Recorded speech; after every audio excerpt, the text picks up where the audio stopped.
ഒരു സ്ത്രീ അവളുടെ പ്രൊഫഷനിൽ നന്നായിട്ട് വന്നിട്ടുണ്ടെങ്കിൽ, അച്ചീവ് ചെയ്യുകയാണെങ്കിൽ, നന്നായിട്ട് ആ പെൺകുട്ടി കഷ്ടപ്പെടേണ്ടി വരും. അവളുടെ നേരെ നിന്ന് കൈയടിച്ച് മിടുക്കി എന്ന് പറയുന്നവർ തന്നെ അവളുടെ പുറകില് ഒരുപാട് ബാഡ് ടോക്സ് ചെയ്യുന്ന സ്ഥലങ്ങളുണ്ട്. ഒരു പരിധിക്കപ്പുറത്ത് സ്ത്രീകളെ പ്രൊമോട്ട് ചെയ്യാത്ത സ്ഥലങ്ങളുണ്ട്. ഇവര് വീട്ടിൽ ചെന്ന് പറയാണ്, എനിക്ക് ഇങ്ങനെ ഒരു സെക്ഷൽ ഹരാസ്മെന്റ് നേരിടുന്നുണ്ട്. ഈ സ്നേഹമുള്ള വീട്ടുകാരുടെ ആദ്യത്തെ പ്രതികരണം എന്താണ്? നീ എന്തിനാ ഇത്ര കഷ്ടപ്പെടുന്ന, വീട്ടിലിരിക്കേ. പക്ഷെ ഇതൊക്കെ എങ്ങനെ തെളിയിക്കുന്നത്? ആക്ച്വലി ഇപ്പോൾ ഒരു വാക്കായിരിക്കും പറഞ്ഞത്, അതാരും കേട്ട് കാണത്തില്ല. ഞാൻ ഒരാൾക്കെതിരെ ഒരു കുറ്റം ആരോപിക്കുകയാണ്, അപ്പൊ പിന്നെ ആ ബർഡൻ ആരുടെയാണ്? സ്ത്രീയുടെ മുകളിലാണ് അതിന്റെ ബർഡൻ. ഇപ്പൊ ഒരു ബ്രൂട്ടൽ ആയിട്ടുള്ള റേപ്പ് നടന്നു എന്ന് തന്നെ ഇരിക്കാം. ഫോറൻസിക് എവിഡൻസ് അതിനകത്ത് വേണം, മെഡിക്കൽ എവിഡൻസ് വേണം, സ്ത്രീയുടെ ശരീര പരിശോധന നടത്തിയിട്ടുണ്ടാവണം. ഇതെല്ലാ കാര്യങ്ങളും തെളിയിച്ച് വരുമ്പോഴത്തേക്കും എത്ര വർഷമെടുക്കും? സിനിമാ ഫീൽഡില് മറ്റേ ഹേമ കമ്മിറ്റി വന്നു, പക്ഷെ കുറെ കള്ളപ്പരാതികളും കൂടെ അതിന്റെ കൂടെ വന്നപ്പോഴത്തേക്കും ഒരുവിധ അഭിമാനമുള്ള ഒരാളും പിന്നീട് പുറത്ത് വരുന്ന സിനാരിയോ ഇല്ലാതാക്കി. വിവാഹേതര ബന്ധങ്ങൾ ഒരുപാട് തൊഴിലിടങ്ങളിലായിക്കോട്ടെ, സമൂഹത്തിലായിക്കോട്ടെ, ഇപ്പൊ അതൊരു നോ ടാബു ആണ്. മറ്റൊരാളുടെ ഭാര്യയാണെന്ന് അറിഞ്ഞുകൊണ്ട് അല്ലെങ്കിൽ മറ്റൊരാളുടെ ഭർത്താവാണെന്ന് അറിഞ്ഞുകൊണ്ട് ഉണ്ടാക്കുന്ന ബന്ധത്തിന് എത്രമാത്രം സാങ്ക്ടിറ്റി ഉണ്ടാവാം. ആക്ടുകൾ ഇല്ലാത്തതല്ല നമ്മുടെ പ്രശ്നം. നമുക്ക് ആവശ്യത്തിന് ആക്ടുകളും ആവശ്യത്തിന് സംവിധാനങ്ങളും ഉണ്ട്. പക്ഷെ അത് എവിടെയാണ് ഉപയോഗിക്കുന്നത്?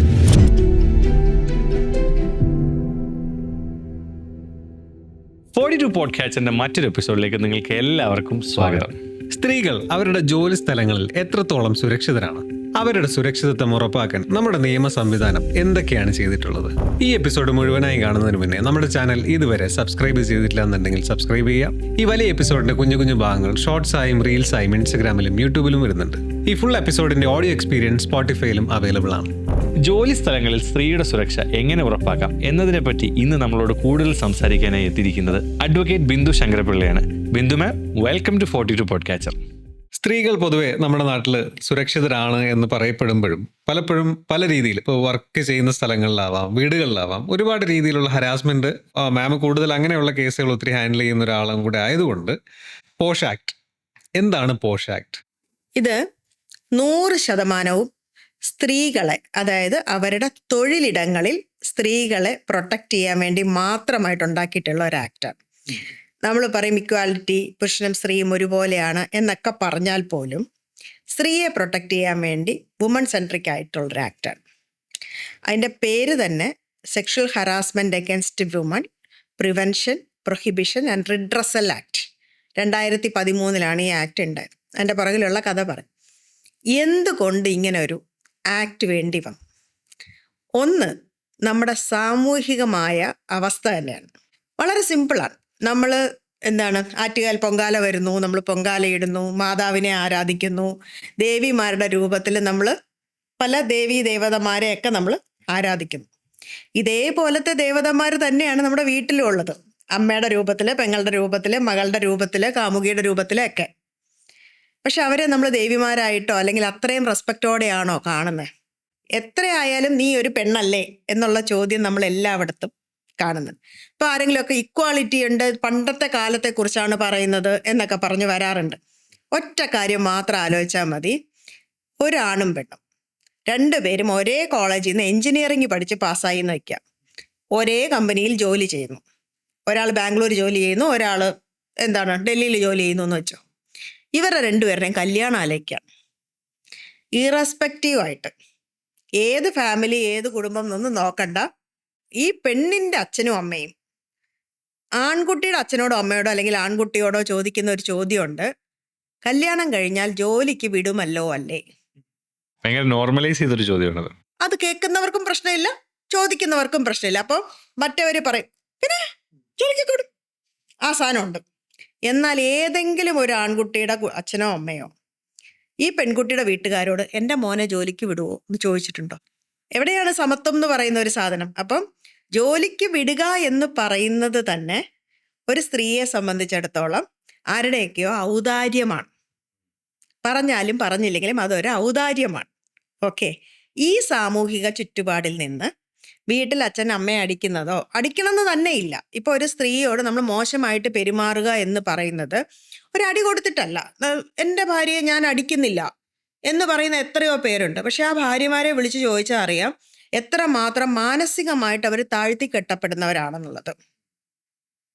അവരെ കമ്പയർ ചെയ്യുന്നു, അവരുടെ ശരീരത്തിനെ കമ്പയർ ചെയ്യുന്നു, മറ്റുള്ളവരുടെ മുമ്പിൽ അവരെ മോശക്കാരായിട്ട് ചിത്രീകരിക്കുന്നു വാക്കുകൾ കൊണ്ട്. അല്ലെങ്കിൽ നിന്റെ വീട്ടുകാർ എന്ന് പറഞ്ഞിട്ട് പറയുന്ന കുറേ ഡയലോഗുകളുണ്ട്. നിന്റെ വീട്ടുകാരങ്ങനെയല്ലേ, നിന്നെ അങ്ങനെയല്ലേ പഠിപ്പിച്ച് വെച്ചത്, നിന്റെ അച്ഛനെ കൊണ്ട് എന്തിനു കൊള്ളാം. ഇങ്ങനെ നമ്മുടെ സമൂഹത്തിൽ പറഞ്ഞാലും കുഴപ്പമില്ല എന്ന് സ്ത്രീ പോലും വിശ്വസിക്കുന്ന ചില ഡയലോഗുകളുണ്ട്. ഇതെല്ലാം കണ്ടാണ് നമ്മുടെ കുട്ടികളും ഇന്നത്തെ ഉദ്യോഗാർത്ഥികളും ഉദ്യോഗസ്ഥരും ഒക്കെ വളർന്നു വന്നിട്ടുള്ളത് ഈ സമൂഹത്തിൽ നിന്നാണ്. അപ്പൊ ഈ സമൂഹത്തിന്റെ തന്നെ ഒരു പരിച്ഛേദമല്ലേ നമ്മുടെ ഓഫീസിലും ഉള്ളത്. ഇവർ വരുന്നതും ഈ മെന്റാലിറ്റിയിൽ നിന്ന് തന്നെയല്ലേ. അവർ എഞ്ചിനീയറൊക്കെ ആയിരിക്കാം, ഡോക്ടർ ആയിരിക്കാം, വക്കീലായിരിക്കാം, മറ്റു പല ഉദ്യോഗസ്ഥരായിരിക്കാം, ക്ലർക്കുമാരായിരിക്കാം, ഹയർ ഒഫീഷ്യൽസ് ആയിരിക്കാം. പക്ഷെ എൻഡ് ഓഫ് ദി ഡേ ഈ സമൂഹത്തിൽ നിന്ന് പറിച്ചു വച്ചിട്ടുള്ള മനുഷ്യരാണ്. തിരിച്ചവർ പോകുന്നതും ഈ സമൂഹത്തിലേക്കാണ്. അപ്പൊ ഇതേ മെന്റാലിറ്റി അവരവരുടെ തൊഴിലിടങ്ങളിലും കാണിക്കും. സഫർ ചെയ്യുന്നത് ആരാണ്? ഔദാര്യമായിട്ട് അവിടെ വന്ന് കയറിയിട്ടുള്ള സ്ത്രീകളാണ്. ഒരു സ്ത്രീ അവളുടെ പ്രൊഫഷനിൽ നന്നായിട്ട് വന്നിട്ടുണ്ടെങ്കിൽ, അല്ലെങ്കിൽ അച്ചീവ് ചെയ്യുകയാണെങ്കിൽ, നന്നായിട്ട് ആ പെൺകുട്ടി കഷ്ടപ്പെടേണ്ടി വരും. മുകളിലേക്ക് ഉയർന്നു വരാൻ കഷ്ടപ്പെടേണ്ടി വരും. കൂടെയുള്ള ആൾക്കാരുടെ വലിച്ചു താഴ്ത്തലുകൾ ഒരുപാട് അനുഭവിക്കേണ്ടി വരും. പരാതികൾ കേൾക്കേണ്ടി വരും. കുറ്റപ്പെടുത്തലുകൾ കാണേണ്ടി വരും. അവളുടെ നേരെ നിന്ന് കൈയടിച്ച് മിടുക്കി എന്ന് പറയുന്നവർ തന്നെ അവളുടെ പുറകിൽ ഒരുപാട് ബാഡ് ടോക്സ് ചെയ്യുന്ന സ്ഥലങ്ങളുണ്ട്. ഒരു പരിധിക്കപ്പുറത്ത് സ്ത്രീകളെ പ്രൊമോട്ട് ചെയ്യാത്ത സ്ഥലങ്ങളുണ്ട്. സ്ത്രീയാണ്, പ്രൊട്ടക്റ്റ് ചെയ്യുകയാണ് എന്ന് പറഞ്ഞിട്ട് നല്ല വിസിബിലിറ്റി കിട്ടുന്ന സ്ഥലങ്ങളിലേക്ക്, പോസ്റ്റുകളിലേക്ക് വയ്ക്കാത്ത സ്ഥലങ്ങളുണ്ട്. ഇതെല്ലാം നമ്മുടെ സമൂഹത്തിലുണ്ട്. പിന്നെ ആരും ഇത് പറയുന്നില്ല, അല്ലെങ്കിൽ ആരെങ്കിലും പറയാൻ ശ്രമിച്ചിട്ടുണ്ടെങ്കിൽ അവരുടെ ശബ്ദം അടിച്ചമർത്തപ്പെടുകയാണ്. അപ്പം ഇങ്ങനെ ഒരു സാഹചര്യത്തിലാണ് ഈ ആക്ടിൻ്റെ പ്രസക്തി വരുന്നത്. ഇപ്പം ഈ പോഷ് ആക്ട് എന്ന് നമ്മൾ പറയുന്ന ഈ ആക്ടിൻ്റെ ആദ്യം വന്ന രൂപം എന്ന് പറയുന്നത് വിശാഖ ഗൈഡ് ലൈൻസ് എന്നാണ്. അതുണ്ടാവാൻ കാരണം രാജസ്ഥാനിലെ ബൻവാരി ദേവി എന്ന് പറയുന്ന സ്ത്രീക്ക് അനുഭവിക്കേണ്ടി വന്ന ഒരു മോശം അനുഭവമാണ്. നമുക്ക് രാജസ്ഥാനിലെ സിറ്റുവേഷൻ നമുക്കറിയാം. ഇല്ലിറ്ററേറ്റ് ആയിട്ടുള്ള ആൾക്കാർ, ഒരു കൂട്ടം ആൾക്കാർ ഭയങ്കര പണക്കാരും ഭൂസ്വത്തുള്ള ആൾക്കാരും, അങ്ങനെ ഒരു കാറ്റഗറി ആൾക്കാരാണ്. മറ്റൊരു കാറ്റഗറി എന്ന് പറയുന്നത് അങ്ങേയറ്റം താഴത്തെ നിലയിൽ അവരെ ആശ്രയിച്ച് കഴിയുന്ന, പാടങ്ങളിൽ പണിയെടുക്കുന്ന, സ്വന്തമായിട്ട് ശബ്ദമില്ലാത്ത ഒരു കാറ്റഗറി ആൾക്കാരായിരിക്കും. ബൻവാരി ദേവി ഈ രണ്ടാമത് പറഞ്ഞ കാറ്റഗറിയിൽ ഒരാളാണ്. അവരൊരു ആശാ വർക്കറായിരുന്നു. ജോലിയുടെ ഒരു ഭാഗം എന്ന് പറയുന്നത് ആ നാട്ടിലെ ചൈൽഡ് മാരേജ് തടയുക എന്നുള്ളതാണ്, ശിശു വിവാഹം തടയുക. ആ സമയത്ത് 1992 അവര് അറിയുന്നു അവരുടെ ആ അധികാര പരിധിയിൽപ്പെട്ട ഒരു സ്ഥലത്ത് 2 വയസ്സായ ഒരു കുഞ്ഞിന്റെ മാരേജ് നടക്കാൻ പോകുന്നു. 2 വയസ്സ്. ഇവര് പോലീസുകാരുമായിട്ട് ചെല്ലുന്നു, അത് തടയാൻ ശ്രമിക്കുന്നു. സ്വാഭാവികമായിട്ട് തടയാൻ സാധിക്കുന്നില്ല. അവർ തിരിച്ചു പോരുന്നു. സിനാരിയോ കഴിഞ്ഞു. പക്ഷെ പിറ്റേ ദിവസം ഈ പെൺകുട്ടിയുടെ, അതായത് കല്യാണം കഴിച്ച ആ പെൺകുട്ടിയുടെ അച്ഛനും അമ്മാവന്മാരും അടക്കമുള്ള ആണുങ്ങൾ വന്നിട്ട് ഇവരെ അവരുടെ ഭർത്താവിൻ്റെ മുമ്പിൽ വെച്ച് അതിക്രൂരമായിട്ട് കൂട്ടബലാത്സംഗം ചെയ്തു. സാധാരണഗതിയിൽ മരിച്ചു പോകേണ്ടതാണ്. അവർ മരിച്ചില്ല, ആത്മഹത്യയും ചെയ്തില്ല. അവർ നേരെ പോലീസിൽ പോയി കംപ്ലൈൻറ്റ് ചെയ്തു. സ്വാഭാവികമായിട്ട് നമ്മുടെ രാജസ്ഥാനിലെ പോലീസാണ് കേസെടുക്കാൻ വിസമ്മതിച്ചു. അവർ പക്ഷെ അവരുടെ ഫൈറ്റ് വിട്ടില്ല. അവർ കോടതിയിൽ പോയി. പക്ഷെ അവർ കോടതിയിൽ പോയി ഫൈറ്റ് കണ്ടിന്യൂ ചെയ്ത സമയത്തേന് ഒരുപാട് NGOs ഈ കാര്യം അറിഞ്ഞ് ഇവരെ സപ്പോർട്ട് ചെയ്യാനായിട്ട് വന്നു. അവരുടെ ആ യുദ്ധം ഒരുപാട് ആൾക്കാർ, ഇന്ത്യ മുഴുവനുള്ളൊരു അപ്രോറായിട്ട് മാറി. അന്ന് അവരെ സപ്പോർട്ട് ചെയ്ത ഏറ്റവും വലിയ ഒരു ഓർഗനൈസേഷനായിരുന്നു വിശാഖ എന്ന് പറയുന്ന NGO.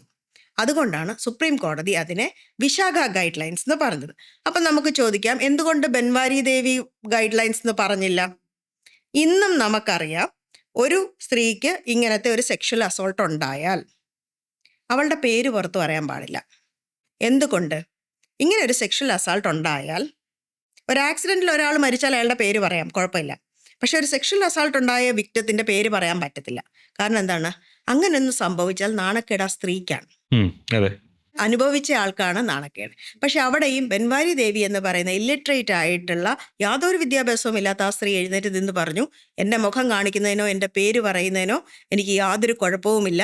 ഇങ്ങനൊരു കാര്യം എനിക്ക് സംഭവിച്ചതിൽ ഞാൻ ഉത്തരവാദിയല്ല, എനിക്കതിൽ നാണം കെടേണ്ട കാര്യവുമില്ല. അതുകൊണ്ടാണ് ഇന്ന് നമുക്ക് ആ സ്ത്രീയെക്കുറിച്ച്, അവരെക്കുറിച്ച് നമുക്ക് പറയാൻ സാധിക്കുന്നത്. ഒരു റവല്യൂഷൻ ഉണ്ടാക്കിയ ഒരു വ്യക്തിയാണ്. പക്ഷെ ഇന്നും ആ യുദ്ധം തുടരുകയാണ്. ബൻവാരി ദേവിയുടെ ഈ കേസ് വന്ന സമയത്താണ് വിശാഖ ഗൈഡ് ലൈൻസ് എന്ന് പറഞ്ഞ് സുപ്രീം കോടതി ഒരു ഗൈഡ് ലൈൻസ് ഇട്ടത്. ആ ഗൈഡ് ലൈൻസിൽ എന്താണ് തൊഴിലിടം, ആരൊക്കെയാണ് തൊഴിലാളികൾ, ഈ സ്ത്രീ തൊഴിലാളികൾ എംപ്ലോയീസ് ആരാണ്, എന്താണ് വർക്ക് പ്ലേസ്, ഇങ്ങനെയുള്ള കാര്യങ്ങളെക്കുറിച്ചെല്ലാം വളരെ ഡീറ്റെയിൽഡ് ആയിട്ട് പ്രതിപാദിച്ചിട്ടുണ്ട്. ഇപ്പം നമ്മൾ പറയും തൊഴിലിടം എന്ന് പറഞ്ഞാൽ എന്താണ്?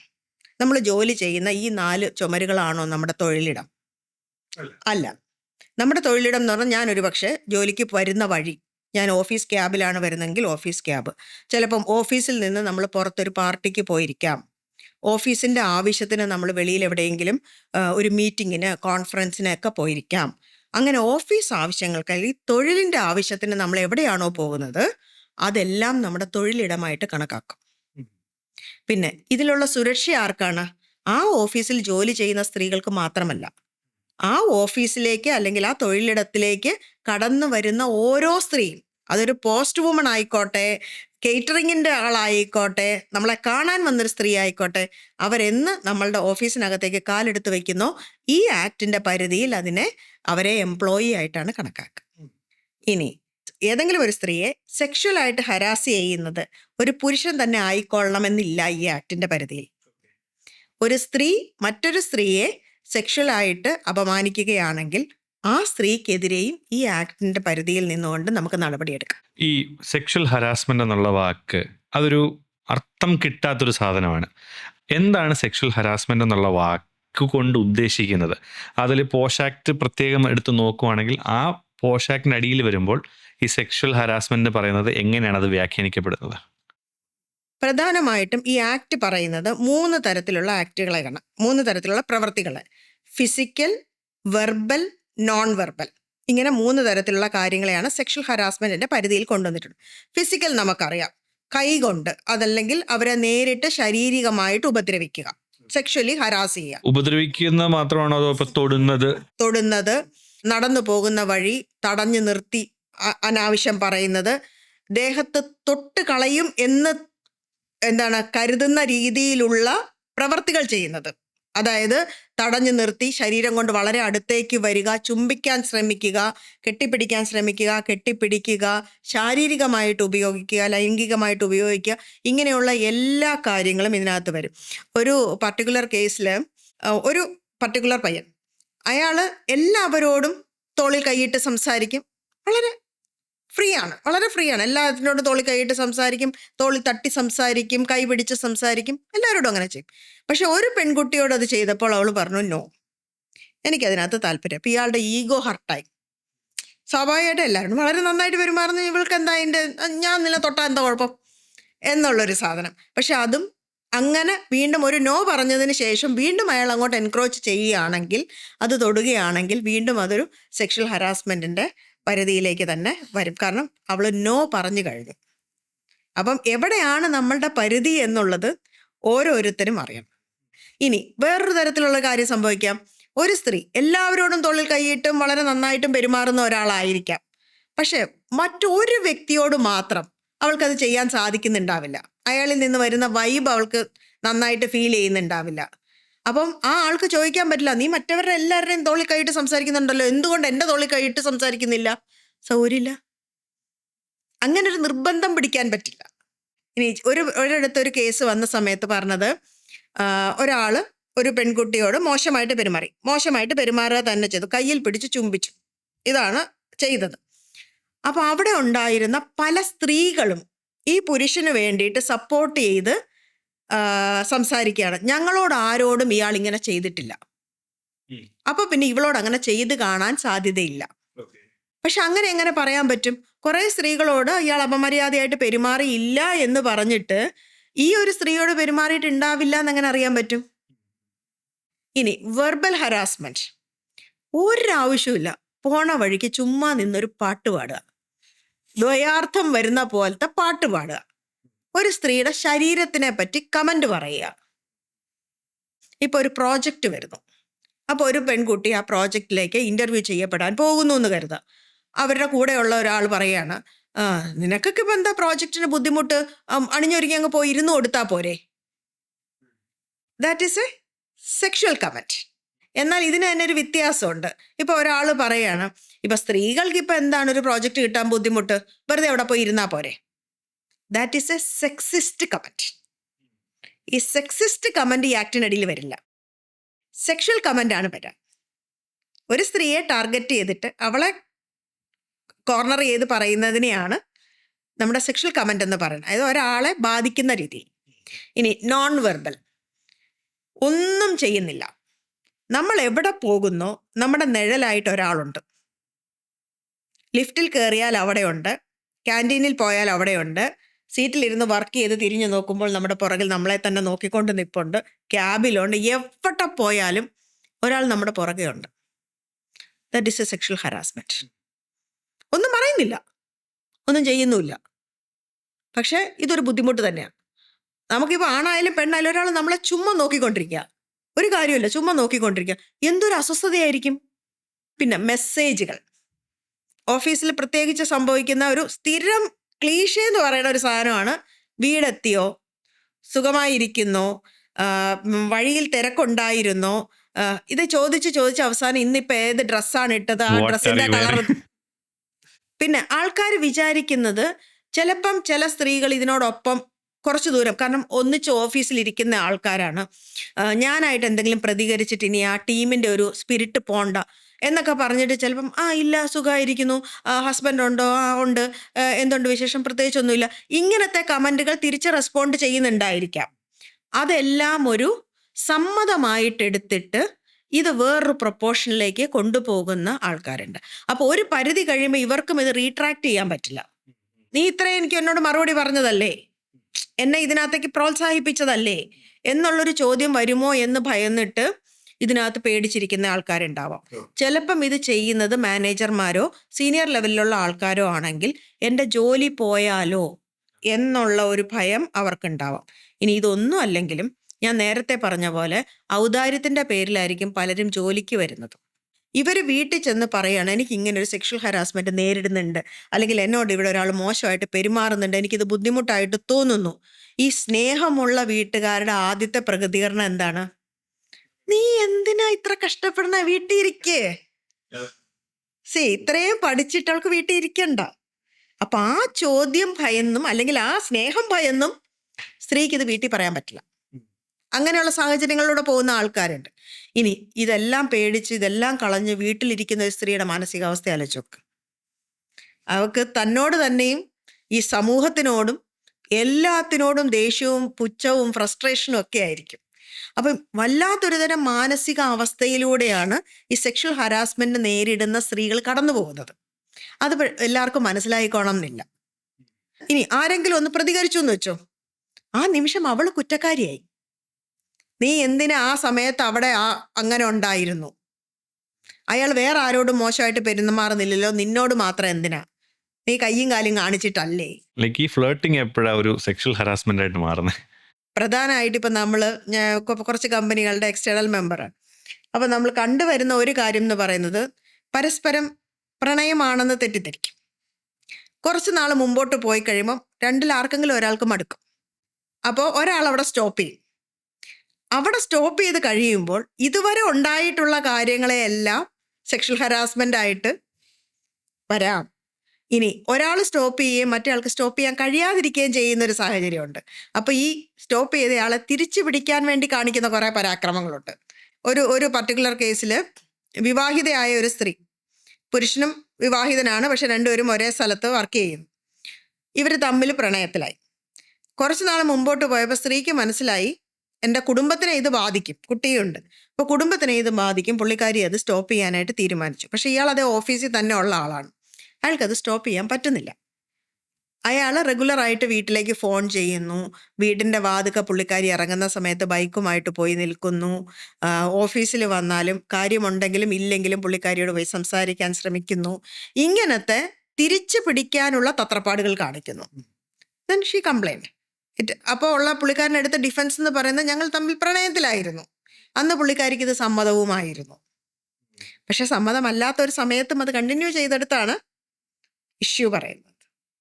ഇതിനകത്ത് പ്രണയിക്കണ്ടെന്നോ ഒന്നുമല്ല പറയുന്നത്. എവിടെ ഒരാൾ നോന്ന് പറയുന്നോ അതവിടെ സ്റ്റോപ്പ് ചെയ്യാൻ പറ്റും. പിന്നെ സംഭവിക്കുന്ന ഒരു കാര്യം എന്ന് പറഞ്ഞാൽ ഇപ്പം മാനേജർ ലെവലിലൊക്കെ ഉള്ള ആൾക്കാർ അല്ലെങ്കിൽ ഹയർ പോസ്റ്റിലുള്ള ആൾക്കാർ പ്രൊമോഷൻ തരാം, അല്ലെങ്കിൽ ഇന്ന സ്ഥലത്തേക്ക് ട്രാൻസ്ഫർ തരാം, ഡീമോട്ട് ചെയ്യാതിരിക്കാം, ഇങ്ങനത്തെ വാഗ്ദാനങ്ങൾ നൽകിയോ അല്ലെങ്കിൽ ജോലിയിൽ നിന്ന് പിരിച്ചുവിടും, തരം താഴ്ത്തിക്കളയും എന്നുള്ള ഭീഷണികൾ മൂലമോ സ്ത്രീകളെ വശീകരിച്ച് അവരുടെ ഇംഗിതങ്ങൾക്ക് ഉപയോഗിക്കുന്ന ഒരു പ്രവണത. ടൂറിന് പോകാൻ നീ എൻ്റെ കൂടെ വന്നില്ലെങ്കിൽ ഇന്ന പോസ്റ്റ് തരത്തില്ല, ഇത് ചെയ്യില്ല. അപ്പോൾ കുറച്ച് അംബീഷ്യസ് ആയിട്ടുള്ള ആൾക്കാരാണ് അല്ലെങ്കിൽ ഭയക്കുന്ന ആൾക്കാരാണെങ്കിൽ ഓക്കെ കിട്ടുമെങ്കിൽ, ആരും അറിയില്ലെങ്കിൽ, ഇങ്ങനത്തെ കുറേ എങ്കിലുകൾക്ക് വശംവദരായി പോകാറുണ്ട്. ക്യുഡ് പ്രോ എന്നാണ് അതിന് പറയാം. എന്ന് വെച്ചാൽ ഇങ്ങനത്തെ വാഗ്ദാനങ്ങൾ നൽകി അവരുടെ കാര്യങ്ങൾ സാധിച്ചെടുക്കുക. അങ്ങനെ ഒരു സ്ത്രീയെ കൊണ്ട് അവരുടെ ശാരീരികമായിട്ട് അവരെ ഉപദ്രവിക്കുകയും പിന്നീട് ആ ബെനഫിറ്റ്സ് കിട്ടുകയോ കിട്ടാതിരിക്കുകയോ ചെയ്താലും ആ സ്ത്രീ പരാതിപ്പെടുകയാണെങ്കിൽ പുരുഷന് ഒരിക്കലും പറയാൻ പറ്റില്ല ഇത് കൺസെന്റോട് കൂടിയുള്ള ഒരു ബന്ധമായിരുന്നു എന്ന്. കാരണം ആ കൺസെന്റ് കിട്ടിയത് എങ്ങനെയാണ്? ഇങ്ങനത്തെ മോഹന വാഗ്ദാനങ്ങൾ കൊണ്ടാണ്. ഒരു മേജർ കേസ് എന്ന് പറയുന്നത് KPS ഗിൽ വേഴ്സസ് രൂപൻ ഡിയോൾ ബജാജ് എന്ന് പറഞ്ഞൊരു കേസുണ്ട്. ഒരു ദുർബല നിമിഷത്തിൽ അദ്ദേഹം രൂപൻ ഡിയോൾ ബജാജിൻ്റെ അടുത്ത് മോശമായിട്ട് പെരുമാറി. അദ്ദേഹത്തിൻ്റെ ഒപ്പമുള്ള ഒരു IPS ഉദ്യോഗസ്ഥയാണ്. ഇൻടോക്സിക്കേഷൻ്റെ ഭാഗമായിട്ടാണെന്ന് പറയുന്നു. ഒരു വെളിയിലൊരു പാർട്ടിയിൽ വെച്ച് അദ്ദേഹം അവരോട് മോശമായിട്ട് പെരുമാറി. കേസ് വന്നു. രൂപൻ ഡിയോൾ ബജാജിൻ്റെ ഹസ്ബൻഡ് IAS ഓഫീസറാണ്. എന്നിട്ട് പോലും അവർക്ക് സുപ്രീം കോടതി വരെ ഈ കേസ് ഫൈറ്റ് ചെയ്യേണ്ടി വന്നു നീതിക്ക് വേണ്ടിയിട്ട്. കാരണം ഇപ്പുറത്ത് നിൽക്കുന്നയാളും നിസ്സാരക്കാരനല്ല. അപ്പോൾ അത്രയും വലിയൊരു കേസ് വന്ന സമയത്ത് KPS ഗിൽ എടുത്തൊരു കണ്ടൻഷൻ എന്താന്ന് വെച്ചാൽ ജോലി സ്ഥലത്ത് വച്ചല്ല ഇത് സംഭവിച്ചത്. അപ്പോൾ ആ കേസിലാണ് സുപ്രീം കോർട്ട് പറഞ്ഞത് നമ്മളുടെ ജോലി സ്ഥലം എന്ന് പറഞ്ഞാൽ ഈ 4 ചുമരിനുള്ളിൽ ഒതുങ്ങില്ല. നമ്മൾ എക്സ്റ്റെൻസീവായിട്ട് വെളിയിലേക്കും അതിനെ കൊണ്ടുപോകാം. പിന്നെ ജോലി സമയം 9 മുതൽ 5 വരെ അല്ലെങ്കിൽ വർക്കിംഗ് ടൈം എത്രയാണെന്ന് പറയുന്നോ അതിനകത്ത് നിൽക്കില്ല. ഒരു സ്ത്രീ അവളുടെ ജോലി ആവശ്യത്തിനായിട്ടൊരു സ്ഥലത്തായിരുന്നോ എങ്കിൽ അത് ഈ ആക്ടിന് കീഴിൽ വരും എന്ന് പറഞ്ഞത്. അപ്പം ഇതിനകത്തൊക്കെ വരുന്ന ചലഞ്ചസ് എന്താന്ന് വെച്ച് കഴിഞ്ഞാൽ, ഒന്ന്, ഇപ്പോൾ ഒരു സ്ഥലത്ത് ജോലി ചെയ്യുന്ന ഒരു സ്ത്രീ, വേറൊരു സ്ഥലത്ത് ജോലി ചെയ്യുന്ന ഒരു പുരുഷൻ, ഇവർ തമ്മിലൊരു ഇഷ്യൂ ഉണ്ടാവുന്നു എന്ന് വയ്ക്കാം. അപ്പം ആരുടെ പോഷ് ആക്ടിൻ്റെ കീഴിലായിരിക്കും ഇത് വരുന്നത്? അല്ലെങ്കിൽ ഇത് പോലീസിനെ അറിയിക്കണമോ? ഇങ്ങനെയൊക്കെയുള്ള കൺഫ്യൂഷനാണ് എപ്പോഴും പലർക്ക് വരുന്നത്. ഇതിനകത്ത് പോലീസിനെ ഒഴിവാക്കി നിർത്തണം എന്ന് ഒരിടത്തും പറഞ്ഞിട്ടില്ല. ഉറപ്പായിട്ടും ഇത് പോലീസിനെ അറിയിക്കേണ്ട കേസാണെങ്കിൽ തീർച്ചയായിട്ടും പോലീസിനെ അറിയിക്കണം. പോഷ് ആക്ട് പ്രകാരം അതാത് കമ്പനികളിലുള്ള ICC കമ്മിറ്റിയുടെ ഉത്തരവാദിത്വം കൂടെയാണ് പോലീസിൽ അറിയിക്കേണ്ട മാറ്റർ ആണെങ്കിൽ പോലീസിൽ അറിയിക്കുക എന്നുള്ളത്. അപ്പോൾ 2 തരത്തിൽ ഈ അന്വേഷണം നടക്കും. ഇന്റേണലി ആയിട്ട് ഇന്റേണൽ കംപ്ലയിൻസ് കമ്മിറ്റി അന്വേഷിക്കുകയും പുറത്ത് പോലീസ് അന്വേഷിക്കുകയും ചെയ്യും. ഇപ്പൊ പൊതുവെ ഈ സ്ത്രീകൾക്ക് പ്രൊട്ടക്ഷൻ ഉണ്ടല്ലോ. ഇപ്പം ഈ പോഷ് ആക്ട് അല്ലാതെ തന്നെ ജനറലി എല്ലാവർക്കും ഇപ്പോൾ സ്ത്രീകളെ സപ്പോർട്ട് ചെയ്യുന്ന രീതിയിലുള്ള ഗവൺമെന്റ് സിസ്റ്റം ആണുള്ളത് എന്നാണ് നമ്മുടെയൊക്കെ ഒരു അറിവ്. അതെങ്ങനെയാണ് അങ്ങനെ ഒരു പ്രൊട്ടക്ഷൻ ഉള്ളത്? നമുക്ക് പൊതുവെ കേട്ടിട്ടുള്ളത് അങ്ങനെയാണ്. അതാണ് അത്രയേ ഉള്ളൂ. ഇതൊരു ധാരണയാണ്. അങ്ങനെ നമ്മൾക്ക് ഒരു പ്രൊട്ടക്ഷൻ ഉണ്ട് എന്നുള്ളത് ഒരു ധാരണയാണ്. അത് സ്ത്രീക്കും പുരുഷനും ഒക്കെ ഉണ്ട്. ഇപ്പം എനിക്ക് വന്ന് മാത്യുവിനെ അടിക്കാൻ പറ്റില്ല. ഇപ്പം ഞാൻ അടിച്ചാലും മാത്യു എന്നെ അടിച്ചാലും ഒരേപോലെ കേസാണ്. അതല്ലാതെ അതിൽ കവിഞ്ഞ് ഒരു സ്ത്രീക്ക് എന്താണ് പ്രൊട്ടക്ഷൻ വരുന്നത്? അവിടെ ആദ്യത്തെ കാര്യം എന്താണ് വരുന്നത്? നമ്മുടെ സാധാരണ നീതിന്യായ വ്യവസ്ഥയിൽ എന്താണ് ആദ്യം സംഭവിക്കുക? ഞാൻ ഒരാൾക്കെതിരെ ഒരു കുറ്റം ആരോപിക്കുകയാണ്. അയാൾ കുറ്റക്കാരനാണ് എന്ന് തെളിയുന്നത് വരെ അയാളെ നിരപരാധിയായിട്ടാണ് കണക്കാക്കുന്നത് നിയമം, അല്ലേ? അപ്പോൾ പിന്നെ ആ ബർഡൻ ആരുടെയാണ്? സ്ത്രീയുടെ മുകളിലാണ് അതിൻ്റെ ബർഡൻ. അവളെ ഉപദ്രവിച്ചുവെന്നും അവളെ ഇയാൾ തന്നെയാണ് ഉപദ്രവിച്ചത് എന്നും സെക്ഷൽ ഇൻറ്റൻറ്റോട് കൂടിയാണ് ഉപദ്രവിച്ചതെന്നും തെളിയിക്കേണ്ട ഉത്തരവാദിത്തം ആരുടെയാണ്? സ്ത്രീയുടെയാണ്. ഇപ്പൊ ഈ പോഷ് ആക്ടിൽ നമ്മൾ പറഞ്ഞ കുറെ കണ്ടീഷൻസ് ഉണ്ടല്ലോ. ലൈക്ക് സ്ത്രീയെ ഇപ്പോൾ ലൈംഗിക സ്റ്റോയോടുകൂടെ സംസാരിക്കാം, അല്ലെങ്കിൽ ഒന്ന് തൊടാം. പക്ഷെ ഇതൊക്കെ എങ്ങനെ തെളിയിക്കുന്നത്? ആക്ച്വലി ലൈക്ക് കുറെ സാധനങ്ങൾക്ക് വളരെ ഇപ്പോൾ ഒരു വാക്കായിരിക്കും പറഞ്ഞത്, അതാരും കേട്ട് കാണത്തില്ല. അതെങ്ങനെ തെളിയിക്കുന്നത് യൂഷ്വലി? ഈ ബാക്കിയുള്ള നീതിന്യായ വ്യവസ്ഥയിൽ പ്രിസംഷൻ എപ്പോഴും കുറ്റക്കാരന് അല്ലെങ്കിൽ കുറ്റാരോപിതന് അനുകൂലമാണെങ്കിൽ, ഇവിടെ ഒരു സ്ത്രീ പറയുകയാണ് എന്നോട് ഇയാൾ ചെയ്തത് ഒരു സെക്ഷൽ ആക്ട് ആണ് എന്ന് പറഞ്ഞാൽ പ്രിസംഷൻ ഈസ് ദാറ്റ് അതൊരു സെക്ഷൽ ആക്ട് ആണ്. അതിനകത്ത് വേറെ തെളിവിന്റെ ആവശ്യമില്ല. ഞാനൊരു എക്സാമ്പിൾ പറയാം. ഇപ്പോൾ ഒരു വലിയ ഒരു പാർട്ടി നടക്കായിരുന്നു. ഓഫീസിൽ നിന്ന് ഒരു പാർട്ടി നടക്കായിരുന്നു. അപ്പോൾ അവിടുത്തെ ഒരു സീനിയർ പേഴ്സൺ, CEO എന്ന് വെച്ചോ, അയാൾ ഒരു DJ പാർട്ടി പോലെ നടക്കുന്നു. എല്ലാവരും വട്ടത്തിലിരിക്കുന്നു, കുറേ പേര് ഡാൻസ് കളിക്കുന്നു, ഹെവി മ്യൂസിക് നടക്കുന്നു. അപ്പോൾ ഈ CEO നോക്കിയപ്പോൾ പുതുതായിട്ട് ജോയിൻ ചെയ്ത ഒരു പെൺകുട്ടി ഒരു സൈഡിൽ ഇതൊക്കെ കണ്ടിങ്ങനെ ആസ്വദിച്ച് രസിച്ചിരിക്കുകയാണ്. ഓക്കെ, ഈ പുള്ളിക്കാരൻ ഡാൻസ് ചെയ്ത് പോയി ആ പെൺകുട്ടിയുടെ കൈ പിടിച്ചിട്ട് ഈ ഫ്ലോറിൽ കൊണ്ടുവന്ന് എല്ലാവരുടെയും കൂടെ വിട്ടു. അപ്പോൾ ഈ കുട്ടി ഒന്നിങ്ങനെ 2 ചുവടൊക്കെ വെച്ചിട്ട് നേരെ തിരിച്ചു പോയി അവിടെ ഇരുന്നു. അപ്പോൾ ഇയാൾ നോക്കിയപ്പോൾ പിന്നെയും ആ കുട്ടി അവിടെ പോയിരിക്കുകയാണ്. ഇയാൾ തിരിച്ചു വന്ന് വീണ്ടും ആ കുട്ടിയുടെ കൈ പിടിച്ചിട്ട് കൊണ്ടുവരാൻ ശ്രമിച്ചപ്പോൾ ഈ കുട്ടി റെസിസ്റ്റ് ചെയ്തു. അപ്പോൾ അയാൾ പറഞ്ഞു വരൂ എന്ന് പറഞ്ഞ് തിരിച്ചു കൊണ്ടുവന്നു. ആ കുട്ടി പിറ്റേ ദിവസം പോഷ് കമ്മിറ്റിയിൽ പരാതി കൊടുത്തു, ICC കമ്മിറ്റിയിൽ പരാതി കൊടുത്തു, എന്നെ ലൈംഗികമായിട്ട് ഉപയോഗിക്കാൻ ശ്രമിച്ചു എന്ന് പറഞ്ഞിട്ട്. പക്ഷെ ആക്ച്വലി ആ പാവം മനുഷ്യൻ്റെ ഉദ്ദേശം എന്ന് പറയുന്നത് പുതുതായിട്ട് ജോലിക്ക് വന്ന ഒരു കുട്ടി, ആ കുട്ടി ഇവരുടെ കൂടെ മിങ്കിൾ ചെയ്യട്ടെ, ഒറ്റയ്ക്ക് മാറിയിരിക്കണ്ട എന്നുള്ളത് മാത്രമായിരുന്നു ആ മനുഷ്യൻ്റെ ഉദ്ദേശം. അല്ലാതെ ഇങ്ങനെ ഒരു തെറ്റിദ്ധാരണപരമായ ഒരു കാര്യം ഉണ്ടായിരുന്നില്ല. അവിടെ നമ്മൾ ചെയ്തത് ഇവർ രണ്ടുപേരെയും പരസ്പരം സംസാരിപ്പിക്കുകയായിരുന്നു. ആ കുട്ടിക്കും അത് മനസ്സിലായി. കാരണം ഇത് എൻ്റെ ഞാൻ ഈ പറഞ്ഞ പോലെ നേരത്തെ നമ്മുടെ സമൂഹത്തിൻ്റെ ഒരു പരിച്ഛേദമാണ് ഈ വരുന്നത്. അപ്പം മറ്റൊരു പുരുഷൻ കയ്യിൽ പിടിക്കുന്നത് എന്തോ ഘോര അപരാധമാണെന്ന് വിചാരിക്കുന്ന ഒരു ഭാഗത്തു നിന്നാണ് ഈ കുട്ടി വരുന്നത്. അപ്പോൾ അങ്ങനെ ഒരു ക്രൗഡിൽ വെച്ച് രണ്ടാമതും അയാൾ വന്ന് കയ്യിൽ പിടിച്ചപ്പോൾ ആ കുട്ടിക്ക് അത് ഭയങ്കരമായ മാനസികമായ പ്രശ്നമുണ്ടായി. പക്ഷെ മനഃപൂർവ്വം ഇപ്പോൾ വേറൊരാളെ അറ്റാക്ക് ചെയ്യണം, ഇപ്പോൾ എൻ്റെ CEOയ്ക്കെതിരെ എനിക്കൊരു പോഷ് ആക്ട് കൊടുക്കണം എന്നുള്ള ഇൻറ്റൻറ്റോട് വരുന്നവർക്ക് ഇതൊരു മിസ്യൂസ് ചെയ്യാനുള്ള ഒരു അവസരമല്ലേ ആക്ച്വലി? മിസ്യൂസ് ചെയ്യാനുള്ള അവസരം എന്ന് പറഞ്ഞാൽ എല്ലാ തരം പ്രൊട്ടക്ഷൻ ആക്ടുകളിലും ഇങ്ങനെ ഒരു കാര്യമുണ്ട്. ഇത് മിസ്യൂസ് ചെയ്യുക എന്നുള്ളത് സംഭവിക്കാവുന്നൊരു കാര്യമാണ്.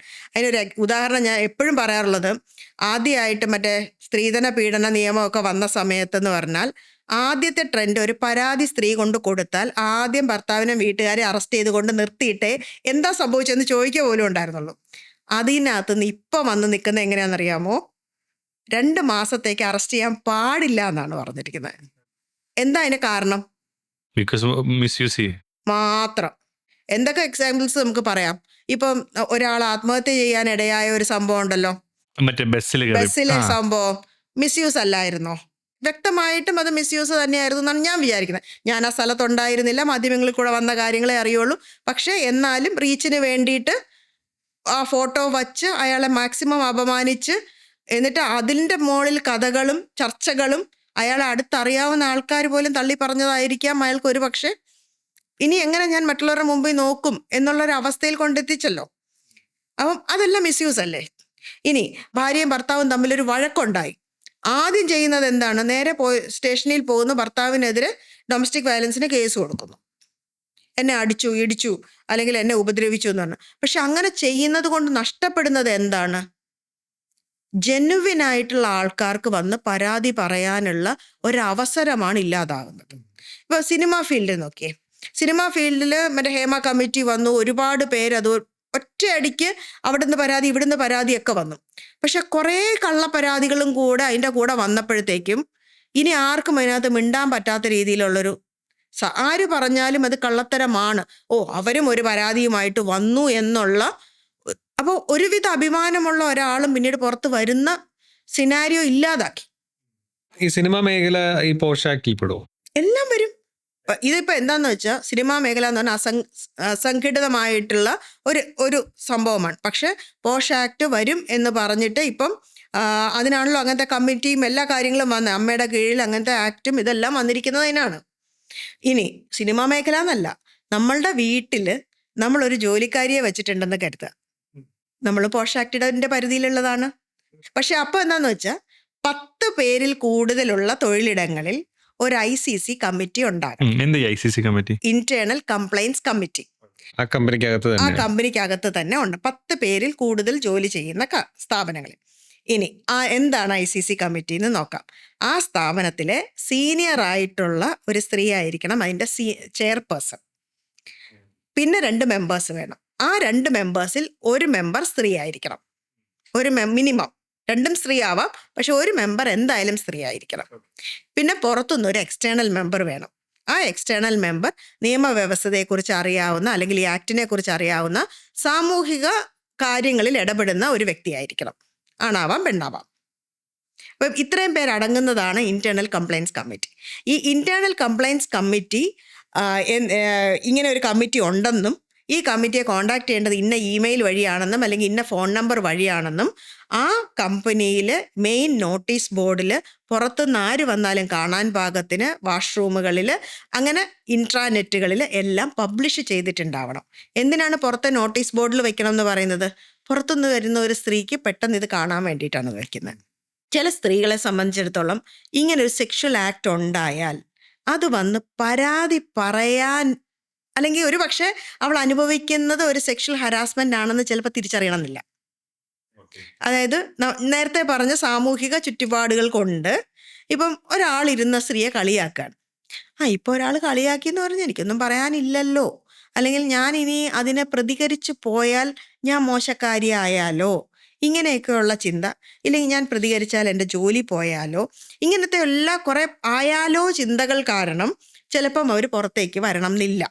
പക്ഷെ നമ്മുടെ തൊട്ടടുത്തിരിക്കുന്ന ആൾക്ക് അല്ലെങ്കിൽ നമ്മുടെ കൂടെ താമസിക്കുന്ന ഒരാൾക്ക് വ്യക്തമായിട്ട് ഇത് അറിയാൻ പറ്റും ദാറ്റ് ഈ പെൺകുട്ടി ഒരു സെക്ഷൽ ഹരാസ്മെന്റിൽ കൂടെയാണ് പോകുന്നത് എന്ന്. എന്നാൽ ആ കുട്ടി പുറത്ത് വന്ന് പരാതി പറയാൻ തയ്യാറല്ല. അപ്പം ഈ കൂടെ ഇത് കാണുന്ന കൊളീഗിന് തീർച്ചയായിട്ടും ICC കമ്മിറ്റിയിലെ വിവരം അറിയിക്കാം, ഇങ്ങനെ ഒരു സംഭവം നടക്കുന്നുണ്ട്. അപ്പോൾ ICC കമ്മിറ്റിയുടെ ജോലിയാണ് ഈ പെൺകുട്ടിയെ വിളിച്ചു വരുത്തി ചോദിച്ച് എന്താണ് സംഭവിക്കുന്നത് എന്ന് മനസ്സിലാക്കി അതൊരു റിട്ടേൺ കംപ്ലൈൻ്റ് ആയിട്ട് എഴുതി വാങ്ങിക്കുക എന്നുള്ളത്. ഇനി ആ റിട്ടേൺ കംപ്ലൈൻറ്റ് എഴുതി വാങ്ങിച്ചു കഴിഞ്ഞാൽ അടുത്ത ഇമ്മീഡിയറ്റ് ചെയ്യേണ്ട കാര്യം ആ കംപ്ലൈൻറ്റ് ഉൾപ്പെടെ ആർക്കെതിരെയാണോ ഈ പരാതി അവർക്ക് ഒരു നോട്ടീസ് കൊടുക്കുക എന്നുള്ളതാണ്. അവർക്കതിന് മറുപടി കൊടുക്കാം, മറുപടി സ്റ്റേറ്റ്മെൻറ്റ് കൊടുക്കാം. പിന്നെ ഈ ICC കമ്മിറ്റിക്ക് CCTV മുതലുള്ള കാര്യങ്ങൾ, ഡോക്യുമെൻറ്റേഷൻസ് എല്ലാം നോക്കാം, സാക്ഷികളെ വിസ്തരിക്കുകയും ചെയ്യാം. ഇതെല്ലാം ചെയ്ത് ഒരു എൻക്വയറി നടത്തിയതിന് ശേഷം ഇവരൊരു കൺക്ലൂഷനിലെത്തും വിത്തിൻ 90 ദിവസം. ഈ ആൾ കുറ്റക്കാരനാണോ അല്ലയോ, എന്നിട്ട് ആ കാര്യവും അവരുടെ ഫൈൻഡിങ്സും കൂടെ വച്ച് അവർ മാനേജ്മെൻറ്റിന് ഇത് കൊടുക്കുകയാണ് ചെയ്യുന്നത്. മാനേജ്മെൻറ്റാണ് എന്ത് ശിക്ഷ കൊടുക്കണം എന്ന് തീരുമാനിക്കും. ഇങ്ങനെയാണ് ഈ ICC കമ്മിറ്റിയുടെ പ്രവർത്തന ശൈലി എന്ന് പറയുന്നത്. അപ്പോൾ അതിനോടൊപ്പം ഞാൻ പറഞ്ഞ പോലെ ഇപ്പോൾ ഇത് വളരെ സീരിയസ് ആയിട്ടുള്ളൊരു ഒഫൻസാണ്. ഒരു കുട്ടിയെ ബലാത്സംഗം ചെയ്തു നോക്കിയാൽ ഓഫ് കോഴ്സ് അത് ഇന്റേണൽ കംപ്ലയിൻസ് കമ്മിറ്റിയിൽ മാത്രം തീരേണ്ട കാര്യമല്ല. ഓഫ് കോഴ്സ് പുറത്ത് പോലീസിൽ കംപ്ലയിൻറ്റ് ചെയ്യും. അപ്പോൾ ഇന്റേണൽ കംപ്ലയിൻസ് കമ്മിറ്റിക്ക് അതിന് വേണ്ട പരാതി ഉണ്ടാക്കി കൊടുക്കുകയോ പോലീസുമായിട്ട് അവിടം വരെ പോകാനായിട്ട് സഹായിക്കുകയോ മൊഴിയെടുക്കാനോ ഇതിനകത്തു നിന്നുള്ള തെളിവുകൾ ശേഖരിച്ച് കൊടുക്കാനോ ഒക്കെ സഹായിക്കുകയും ചെയ്യാൻ പറ്റും. അത് 2 പാരലൽ ഇൻവെസ്റ്റിഗേഷനായിട്ട് പോവും. അപ്പോൾ നമുക്ക് ചോദിക്കാം, ഈ 10 പേരില്ല 9 പേരുള്ള സ്ഥാപനത്തിലാണ് ഇത് സംഭവിച്ചത്, അല്ലെങ്കിൽ ഈ പറഞ്ഞ വീട്ടിലൊരു ജോലിക്കാരിയെ വയ്ക്കുന്നു അവിടെയാണ് ഇത് സംഭവിച്ചതെങ്കിലോ? കളക്ടറാണ് അവിടെ ഉത്തരവാദി. കളക്ടറാണ് ഇതിൻ്റെ റിപ്പോർട്ടിംഗ് അതോറിറ്റി എന്ന് പറയുന്നത്. നമ്മൾ കളക്ടർക്കാണ് ഇത് റിപ്പോർട്ട് ചെയ്യുന്നത്. ഇപ്പം എല്ലാ സ്ഥാപനങ്ങളും ഇപ്പം MCAയിൽ പോലും ഒരു പ്രൈവറ്റ് ലിമിറ്റഡ് കമ്പനി ആണെങ്കിൽ ഉറപ്പായിട്ട്, അല്ലെങ്കിൽ 1% കമ്പനി MCAയിൽ രജിസ്റ്റർ ചെയ്തിട്ടുള്ള കമ്പനീസ് അതിൻ്റെ ആനുവൽ കംപ്ലയൻസിനോടൊപ്പം പോഷ് ആക്റ്റിൽ വേണ്ട കാര്യങ്ങൾ ചെയ്തിട്ടുണ്ട് എന്നുള്ളത് റിപ്പോർട്ട് ചെയ്യണം. അത് അവരുടെ ഒരു കംപ്ലയൻസ് ഐറ്റമാണ്.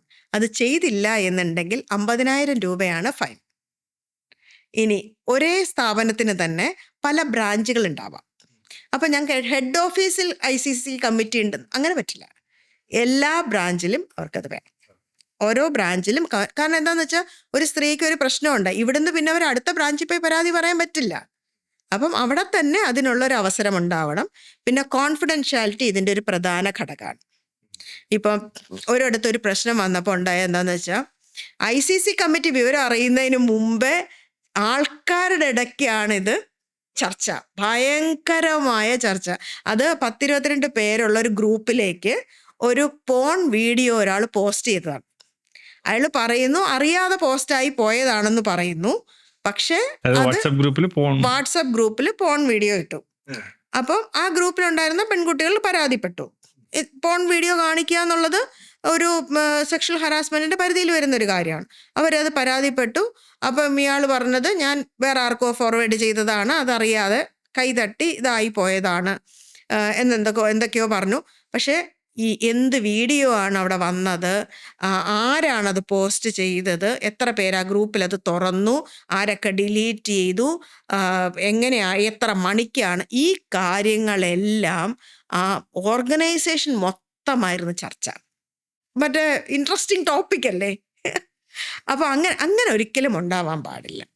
അത് അത്രയും രഹസ്യമായിട്ട് തന്നെ കൊണ്ടുപോകാനായിട്ട് ചിലപ്പോൾ ഒരു പക്ഷേ ഈ അക്യൂസ്ഡ് ആയിക്കോണം എന്നില്ല. ഈ പറഞ്ഞതുപോലെ ഒരു മിസ്യൂസ് ആണെങ്കിലോ അയാളുടെ ഒരു അഭിമാനം എന്ന് പറയുന്നത് അവിടെ നഷ്ടപ്പെടുമല്ലേ, പബ്ലിക്കലി അറിയല്ലേ. ഇനി ഈ പെൺകുട്ടിയാണെങ്കിലോ സീരിയസ് ആയിട്ടൊരു മാനേജർക്കെതിരെ ഒരു കംപ്ലൈന്റ് കൊടുക്കേണ്ടി വന്നു, മറ്റു പ്രോജക്റ്റുകളിലേക്ക് പിന്നെ അവളെ എടുക്കാനായിട്ട് മടിക്കും. അപ്പം ഈ വക ഇഷ്യൂസ് എല്ലാം ഉണ്ടാവാം. അപ്പം ഒരു തെറ്റിദ്ധരിക്കപ്പെട്ടുന്ന കാര്യങ്ങൾ നമ്മൾ നേരത്തെ പറഞ്ഞു. ഇപ്പോൾ ഒരു പുതിയതായിട്ടൊരു പെൺകുട്ടി വന്നു, 4ാമത്തെ ദിവസമായപ്പം ആ പെൺകുട്ടി പരാതിപ്പെട്ടു, തൊട്ട് പുറകിലിരിക്കുന്ന പയ്യൻ എന്നെ ഒരാവശ്യവുമില്ലാതെ നോക്കിക്കൊണ്ടിരിക്കുകയാണ്. ഓക്കെ, ആ പയ്യൻ അവിടെ ആ സ്ഥാപനത്തിൽ 3 വർഷമായിട്ട് വർക്ക് ചെയ്യുന്ന ആർക്കും അവനെ പറ്റി അങ്ങനെ ഒരു പരാതിയില്ല.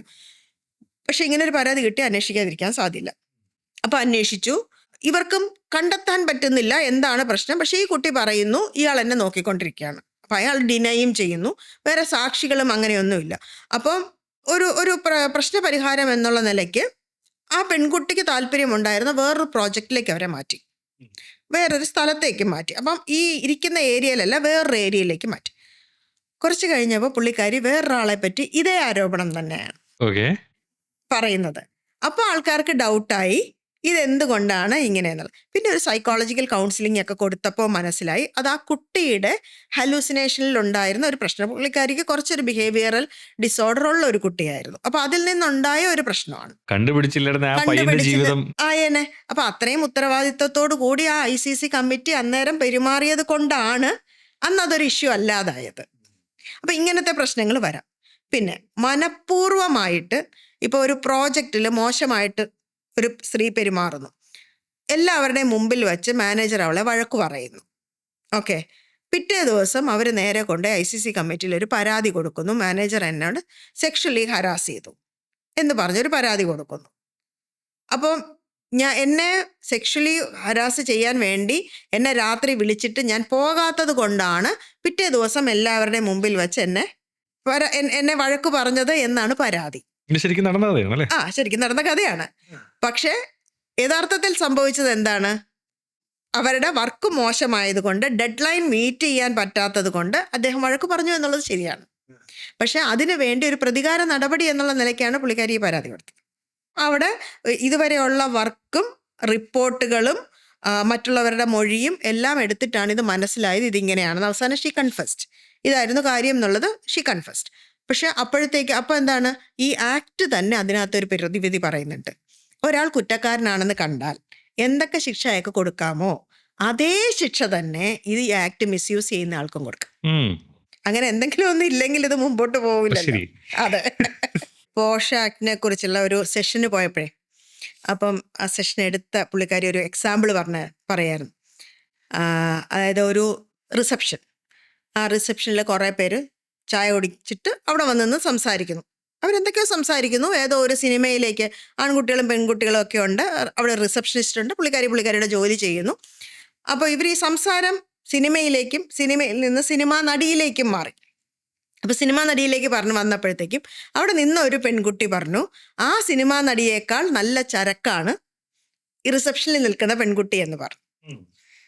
Okay, she felt offended. കാരണം പുള്ളിക്കാരി കോൺവെർസേഷനിലേ ഇല്ല, അവരവരുടെ ജോലി ചെയ്യുകയാണ്. റിസപ്ഷനിൽ നിന്നാണ് ഈ കഥ പറയുന്നത്. ചുറ്റും നിന്നവരെല്ലാവരും ചിരിച്ചു. She felt offended. She said, ഇത് ഞാൻ അംഗീകരിക്കുന്ന ഒരു കാര്യമല്ല, എന്നെക്കുറിച്ച് അങ്ങനെ പറയേണ്ട കാര്യമില്ല, അത്തരം വാക്കുകൾ എന്നെക്കുറിച്ച് ഉപയോഗിക്കേണ്ട കാര്യമില്ല എന്ന് പറഞ്ഞു. ഈ പറഞ്ഞ കുട്ടി സോറിയും പറഞ്ഞു. But again she complained. അത് ശരിക്കും പോഷിൻ്റെ കീഴിൽ വരുന്നതാണ്. അതിനകത്ത് സ്ത്രീയാണ് പറഞ്ഞത്, സ്ത്രീയെക്കുറിച്ചാണ് പറഞ്ഞത്. എന്നാൽ പോലും ഒരു സെക്ഷൽ ഫ്ലേവേർഡ് കമൻറ്റ് ഈ പോഷ ആക്ടിൻ്റെ കീഴിൽ. കാരണം അത്ര വൈഡ് ആൻഡ് എക്സ്റ്റെൻസീവ് ആയിട്ടാണ് ഇതിനെ ഉപയോഗിച്ചിരിക്കുന്നത്. ഇപ്പം എല്ലാ വർഷവും റിപ്പോർട്ടിംഗ് വന്നിട്ടുണ്ട്. മറ്റേതൊരു ആക്ട് ഉണ്ടായിരുന്നു, അതിനകത്തൊരു റിപ്പോർട്ടിംഗ് ഉണ്ടായിരുന്നില്ല. പക്ഷേ ഇപ്പം കഴിഞ്ഞ വർഷം, അതിൻ്റെ മുമ്പിലത്തെ വർഷമൊക്കെ ആയിട്ട് ജനുവരി 31 മുമ്പേ റിപ്പോർട്ടിംഗ് മസ്റ്റായിട്ട് വന്നിട്ടുണ്ട്. ഷീ ബോക്സ് എന്ന് പറയുന്ന പോർട്ടലിൽ എല്ലാ കമ്പനികളും, 10 എംപ്ലോയീസിൽ കൂടുതലുള്ള എല്ലാ കമ്പനികളും അവരുടെ ICC കമ്മിറ്റിയുടെ ഡീറ്റെയിൽസും കൃത്യമായിട്ട് 6 മാസത്തിലൊരിക്കൽ ട്രെയിനിങ് നടത്തണം. ഇൻഡിവിജ്വൽസിനും വേണം, ICC കമ്മിറ്റിക്കും വേണം. അപ്പോൾ അങ്ങനത്തെ ട്രെയിനിങ് നടത്തിയതിൻ്റെയും എല്ലാം റിപ്പോർട്ടുകൾ കൊടുക്കണം. അതുപോലെ കംപ്ലൈൻറ്റ് വന്നിട്ടുണ്ടെങ്കിൽ അതിൻ്റെ രേഖ, എന്ത് നടപടി എടുത്തു എന്നുള്ളതിൻ്റെ രേഖ, ഇങ്ങനെയുള്ള കാര്യങ്ങളെല്ലാം കൊടുക്കണം. ഈ വർക്ക് പ്ലേസിൽ പുരുഷന്മാർ സ്ത്രീകൾക്ക് അഗെയിൻസ്റ്റ് ആയിട്ട് കംപ്ലൈന്റ് കൊടുക്കുന്നത് അല്ലെങ്കിൽ എന്തെങ്കിലും സംഭവിക്കുന്നത് പോലെ ഈ സ്ത്രീകൾ പുരുഷന്മാരിലേക്ക് എന്തെങ്കിലും ഒരു രീതിയിൽ ഹരാസ്മെന്റ് ചെയ്തു എന്ന് വിചാരിക്കുക. അപ്പം അത് ഏത് ആക്ടിൽ എന്തിൽ പെടും? ഇതിലൊന്നും പെടില്ല. പോഷ് ആക്ടിൽ അത് വരില്ല. കാരണം അത് പുരുഷനെ പ്രൊട്ടക്ട് ചെയ്യാനുള്ള ആക്ട് അല്ല പോഷ് ആക്ട്. സ്ത്രീയെ മാത്രം പ്രൊട്ടക്ട് ചെയ്യാനുള്ള ആക്റ്റാണ് പോഷ് ആക്ട്. അത് വരുന്നത് നമുക്ക് എപ്പോഴും കമ്പനികളിൽ ഒരു ഡിസിപ്ലിനറി കമ്മിറ്റി ഉണ്ടാവും. ഈ മറ്റുള്ള കാര്യങ്ങളെല്ലാം ഹാൻഡിൽ ചെയ്യാൻ വേണ്ടിയിട്ടുള്ള, ഇപ്പോൾ ഒരു മോഷണം നടന്നു, പോഷ് ആക്ടിൽ വരില്ലല്ലോ, ഡിസിപ്ലിനറി കമ്മിറ്റിയിലായിരിക്കും വരുന്നത്.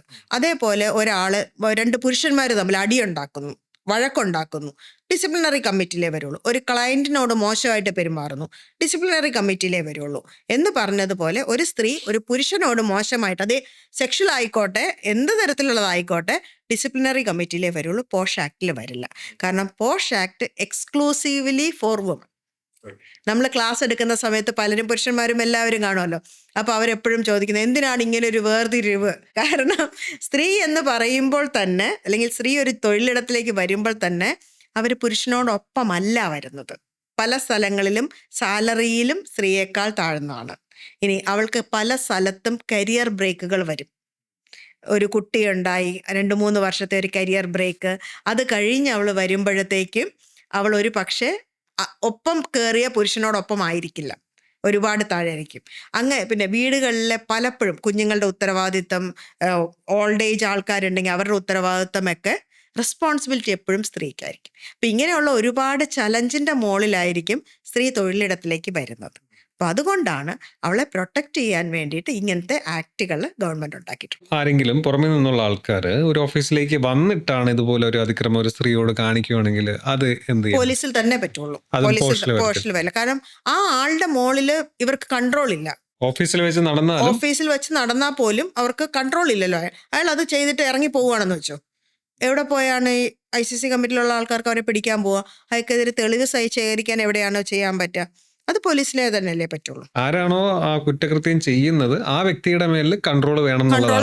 എന്നാലല്ലേ പ്രാക്ടിക്കലി ഒരു ആക്ഷൻ എടുക്കാൻ പറ്റുള്ളൂ. തിരിച്ചാണെങ്കിൽ സ്ത്രീ പുറത്തുനിന്ന് വന്നു, ഓഫീസിലുള്ള ഒരാള് പുരുഷൻ ഉപദ്രവിക്കുന്നു, കാരണം അയാളുടെ ജോലിയിൽ നിന്ന് പിരിച്ചുവിടാനോ അയാളുടെ സാലറി കട്ട് ചെയ്യാനോ ഒക്കെ പറ്റുന്നത് ആ സ്ഥാപനത്തിന് മാത്രമല്ലേ പറ്റുള്ളൂ. അതിൻ്റെ ഒരു പ്രാക്ടിക്കൽ ഭാഗം കൂടെ ആലോചിക്കണം. അല്ല, ഇതിനകത്ത് ഒരു കാര്യം കൂടെ നമ്മൾ പറയുകയാണെങ്കിൽ, ഈ ആൾക്കാർ എന്തുകൊണ്ട് ഇങ്ങനെ ഒരു സെക്ഷൽ ആക്ട് ചെയ്യുന്നു അല്ലെങ്കിൽ ഇങ്ങനത്തെ കുറ്റകൃത്യങ്ങളിൽ ഏർപ്പെടുന്നു എന്ന് ചോദിച്ചാൽ, മറ്റുള്ളവർ അറിയുന്നില്ലാത്തിടത്തോളം കാലം എല്ലാം ഓക്കെയാണ്. മറ്റൊരാൾ അറിയുന്നില്ലെങ്കിൽ, അല്ലെങ്കിൽ പുറമേക്ക് ഒരാൾ അറിയുന്നില്ലെങ്കിൽ എന്ത് ചെയ്യാനും എല്ലാവർക്കും ഭയങ്കര ധൈര്യമാണ്. പരാതിപ്പെടാനൊരു സ്ഥലമുണ്ട്, അല്ലെങ്കിൽ 4 പേർ അറിയും എന്ന് വന്നാൽ തന്നെ കുറേ കുറ്റകൃത്യങ്ങൾ കുറയും.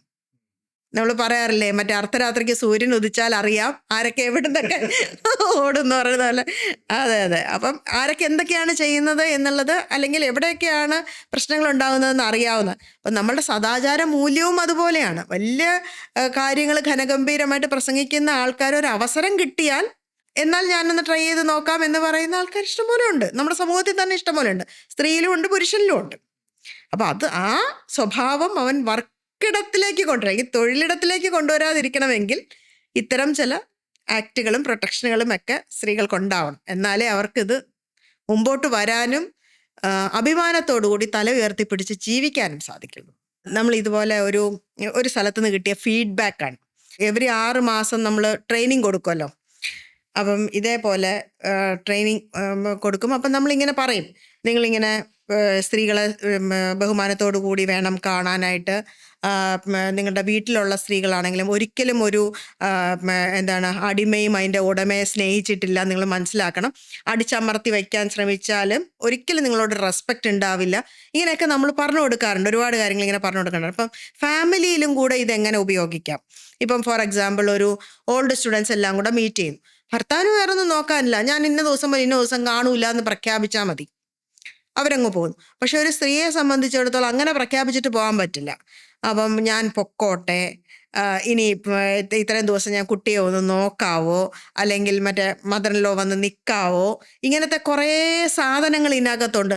ഇപ്പോൾ പോയിട്ട് എന്തിനാ, ആരൊക്കെ ഉണ്ടാവും, ഇനി ഒരു സ്ഥലത്ത് പോയാൽ പോലും അവൾക്കൊന്ന് മനസ്സുറപ്പിച്ച് സമാധാനമായിട്ട് അതൊന്ന് എൻജോയ് ചെയ്യാൻ പറ്റില്ല. കാരണം അവളുടെ പകുതി മനസ്സ് ഇവിടെ ആയിരിക്കും കിടക്കുന്നത്. അപ്പം ഇങ്ങനത്തെയൊക്കെ ഉള്ളൊരു പിരിമുറുക്കത്തിൽ കൂടെയാണ് എപ്പോഴും സ്ത്രീകൾ പോകുന്നത്. അപ്പം ഇതൊക്കെ നമ്മളിങ്ങനെ ഈ ട്രെയിനിങ്ങിനിടയ്ക്ക് ഇങ്ങനെ പറയും. അപ്പം കുറച്ച് നാൾ കഴിഞ്ഞപ്പോൾ അവർ ഒരു ഫാമിലി ഔട്ടിങ്ങിന് പോയപ്പം ഒരു സ്ത്രീ, ഇതിലൊരാളുടെ ഭാര്യ, ഈ എംപ്ലോയിയിൽ ഒരാളുടെ ഭാര്യ അവിടുത്തെ HR ലേഡിയാണ്. അപ്പം പുള്ളിക്കാരിയോട് ഇങ്ങനെ എന്തോ പറഞ്ഞപ്പോൾ പറയായിരുന്നു, നിങ്ങൾ എന്താ അവിടെ ഓഫീസിൽ പറഞ്ഞതെന്നറിയില്ല, പക്ഷേ ഭയങ്കര ചേഞ്ച് ഹസ്ബൻഡിൻ്റെ ക്യാരക്ടറിൽ വന്നു, വീട്ടിലിപ്പം ഭയങ്കര എന്നെ നന്നായിട്ട് കരുതുന്നുണ്ട്, എന്നെ ഭയങ്കരമായിട്ട് കരുതുന്നുണ്ട്. അപ്പോൾ പുള്ളിക്കാരൻ പറഞ്ഞു എന്ന്, എനിക്ക് അറിയത്തില്ലായിരുന്നു സ്ത്രീകളുടെ മനസ്സിൽ കൂടെ ഇങ്ങനെയൊക്കെയാണ് പോകുന്നതെന്ന് എനിക്ക് അറിയത്തില്ലായിരുന്നു എന്ന് പറഞ്ഞിട്ട് ഭയങ്കര നന്നായിട്ട് അവരെ കരുതുന്നുണ്ട് എന്ന്. അപ്പം നമ്മൾ ഈ ഓഫീസിൽ ആക്ച്വലി പറഞ്ഞു കൊടുക്കുന്ന കാര്യങ്ങൾ അവരിൽ അപ്പോഴായിരിക്കും ചിലപ്പോൾ ഇതൊന്നും ആരും പറഞ്ഞു കൊടുക്കുന്നുണ്ടാവത്തില്ല. അപ്പം ഇങ്ങനത്തെ ട്രെയിനിങ് വരുമ്പോഴാണ് സ്ത്രീകൾ ഇങ്ങനെയാണ് ചിന്തിക്കുന്നത് എന്നുള്ളൊരു ചിന്ത ഇവരിൽ വരുന്നത്. ടേക്കൺ ഫോർ ഗ്രാൻഡഡ് ആണ്, പല കാര്യങ്ങളും ടേക്കൺ ഫോർ ഗ്രാൻഡഡ് ആണ്. ഇപ്പോൾ ഒരു സ്ത്രീയുടെ അടുത്ത് നിങ്ങൾ അങ്ങോട്ട് പോയിട്ട് വരുമ്പോൾ ഒരു കപ്പ് വെള്ളം ഇങ്ങെടുത്തോണ്ട് പോരെ, കൊളീഗ്സ് തമ്മിൽ പറയുന്ന ഒരു കാര്യമാണ്. പക്ഷേ ഒരു സ്ത്രീ അതൊരു പക്ഷെ ഒരു പുരുഷൻ പോകുമ്പോൾ പറയണമെന്നില്ല, ആ ഒരു വ്യത്യാസമുണ്ട്, മനസ്സിലായോ? അപ്പം അതുപോലും പറയുന്നതിന്, റിക്വസ്റ്റ് ചെയ്യുന്നതിനും ഒരു രീതി ഉണ്ടെന്നും അതൊരു സ്ത്രീ ആയതുകൊണ്ട് അവളത് എടുത്തുകൊണ്ട് വന്നാൽ കുഴപ്പമില്ല എന്ന് വിചാരിക്കും. ഇപ്പോൾ ഒരാൾക്കൊരു വെള്ളം എടുത്തു കൊടുത്തെന്ന് പറഞ്ഞാൽ ഒരു കുഴപ്പമില്ല, ഞാൻ അങ്ങനെയല്ല ഞാൻ പറയുന്നത്. പക്ഷേ അവൾ സ്ത്രീ ആയതുകൊണ്ട് വെള്ളം എടുത്തുകൊണ്ട് വരട്ടെ എന്നൊരു മെൻറ്റാലിറ്റി ഒരു പക്ഷേ ചില ആൾക്കാർക്ക് ഉണ്ടാവാം. ചായ കുടിക്കാൻ പോവല്ലേ, എനിക്കുള്ളൊരു കപ്പും കൂടെ ചായ കൊണ്ട് എടുത്തുകൊണ്ട് പോരെ, ആ ഒരു സാധനം. അപ്പം അങ്ങനെയൊക്കെ ഉള്ള കാര്യങ്ങളിലൊക്കെ ഒരുപാട് മാറ്റങ്ങൾ വന്നതായിട്ട് പറയാറുണ്ട്. പിന്നെ വസ്ത്രധാരണം, എന്തെങ്കിലും രീതിയിലുള്ളൊരു വസ്ത്രം ധരിച്ചു കഴിഞ്ഞാൽ അതിനെപ്പറ്റി കമൻറ്റ് പറയുക, അതൊക്കെ നല്ലോണം കുറഞ്ഞു എന്നുള്ള ഒരു സംഭവം വന്നിട്ടുണ്ട്. അപ്പം പൊതുവേ ഇങ്ങനത്തെ ആക്ട് കൊണ്ട് സ്ത്രീകളെ മാറ്റി നിർത്തുകയല്ല ചെയ്യുന്നത്, പൊതുവേ ഉള്ളൊരു വർക്ക് എൻവയോൺമെൻറ്റ് ആക്ച്വലി നന്നാവുകയാണ് ചെയ്യുന്നത്. അതേ തന്നെ അവരുടെ വീട്ടിലും, ഇപ്പം സമൂഹത്തിൽ നിന്നുള്ള കാര്യങ്ങൾ ഇവിടെ പ്രതിഫലിക്കും എന്ന് പറയുന്നത് പോലെ വീട്ടിലും ഇതേ സാധനങ്ങൾ പ്രതിഫലിക്കും. വീട്ടിൽ വളരുന്ന ഒരു സാധനം അല്ലെങ്കിൽ നാട്ടിൽ കണ്ട് വളർന്ന ഒരു സാധനം ആയിരിക്കും ഇവിടെ കൊണ്ടുവരുന്നത്. ഇതെടുത്ത് അങ്ങോട്ടും കൊണ്ടുപോകാമല്ലോ. പിന്നെ പല സ്ത്രീകൾക്കും ഭയം മാറി എന്ന് പറയാറുണ്ട്. മറ്റേതെന്ന് പറഞ്ഞാൽ ഞാൻ എന്തെങ്കിലും പറഞ്ഞാൽ തെറ്റിദ്ധരിക്കുമോ, അല്ലെങ്കിൽ വേറെ എന്തെങ്കിലും വിചാരിക്കുമോ, ഞാൻ എങ്ങനെ ഇത് പറയും, ഇങ്ങനെയൊക്കെ ഉള്ള ഒരുപാട് സാധനങ്ങളിൽ നിന്ന് ഇപ്പം പോയി ഒരു പോഷ് കമ്മിറ്റിയിൽ അല്ലെങ്കിൽ ICC കമ്മിറ്റിയിൽ ഒരു പരാതി കൊടുത്തില്ലെങ്കിൽ പോലും നോ എന്ന് പറയാനുള്ള ധൈര്യം സ്ത്രീകൾക്ക് വന്നു തുടങ്ങിയിട്ടുണ്ട്. ഞാനത് ചെയ്യില്ല, എനിക്കതിന് താല്പര്യമില്ല, വൈകുന്നേരം 6 മണി കഴിഞ്ഞ് 6:30 കഴിഞ്ഞിട്ട് നിൽക്കണം. എന്തിനു നിൽക്കണം?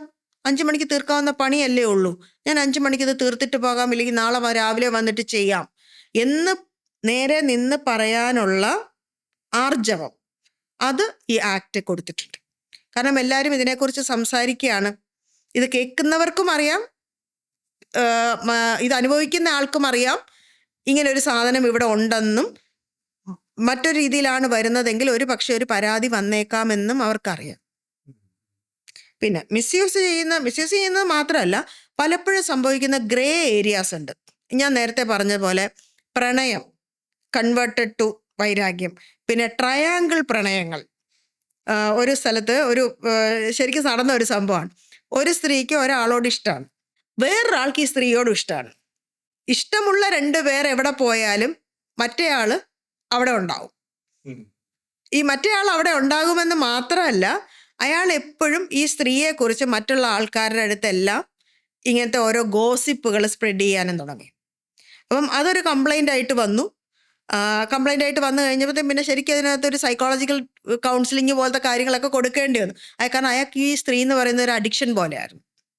പിന്നെ ഇപ്പം നമുക്ക് ഇഷ്ടപ്പെട്ടാലും ഇഷ്ടപ്പെട്ടില്ലെങ്കിലും വിവാഹേതര ബന്ധങ്ങൾ ഒരുപാട് തൊഴിലിടങ്ങളിലായിക്കോട്ടെ സമൂഹത്തിലായിക്കോട്ടെ ഇപ്പം അതൊരു നോ ടാബുവാണ്, ഇഷ്ടം പോലെ ഉണ്ട്. അപ്പം പലയിടത്തും ഒരു പരിധി വരെ ആണും പെണ്ണും ഒരു മുതലെടുപ്പിൻ്റെ രീതിയിലേക്കാണത് പോയിക്കൊണ്ടിരിക്കുന്നത്. അഗാധമായ പരിശുദ്ധ പ്രണയമൊക്കെ അതിനകത്തൊക്കെ കുറവായിരിക്കും. കാരണം മറ്റൊരാളുടെ ഭാര്യയാണെന്ന് അറിഞ്ഞുകൊണ്ട് അല്ലെങ്കിൽ മറ്റൊരാളുടെ ഭർത്താവാണെന്ന് അറിഞ്ഞുകൊണ്ട് ഉണ്ടാക്കുന്ന ബന്ധത്തിന് എത്രമാത്രം സാങ്ക്ടിറ്റി ഉണ്ടാവാം.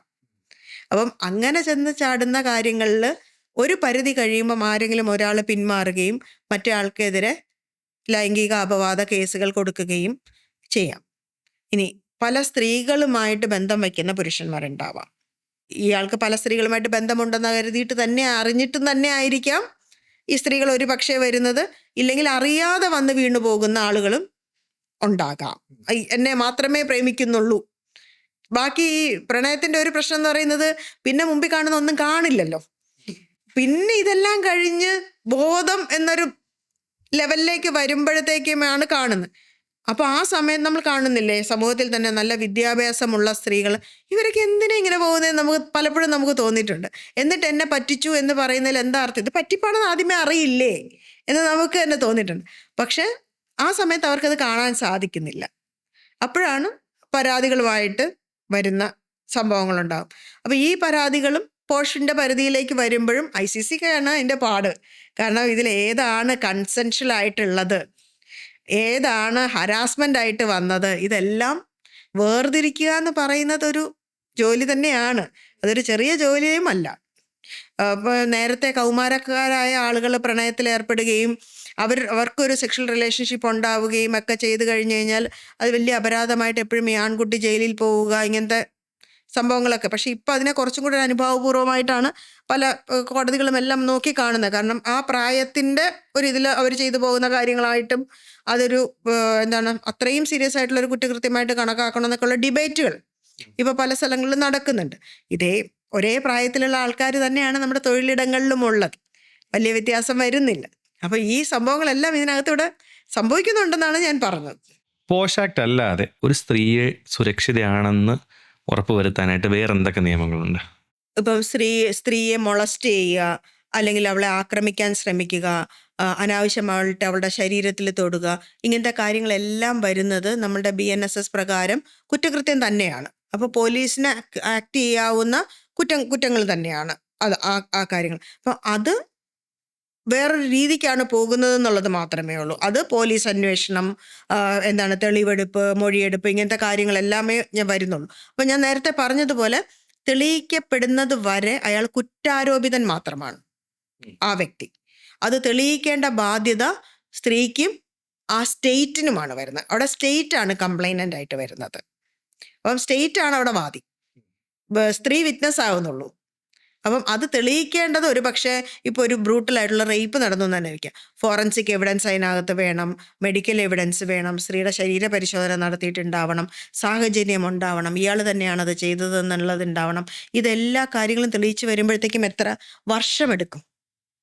അപ്പോൾ ആ സമയത്ത് സ്ത്രീയും അനുഭവിക്കുന്ന സമൂഹത്തിൽ അവൾ അനുഭവിക്കുന്ന മാനസിക ബുദ്ധിമുട്ടുകൾ എന്തുമാത്രമാണ്.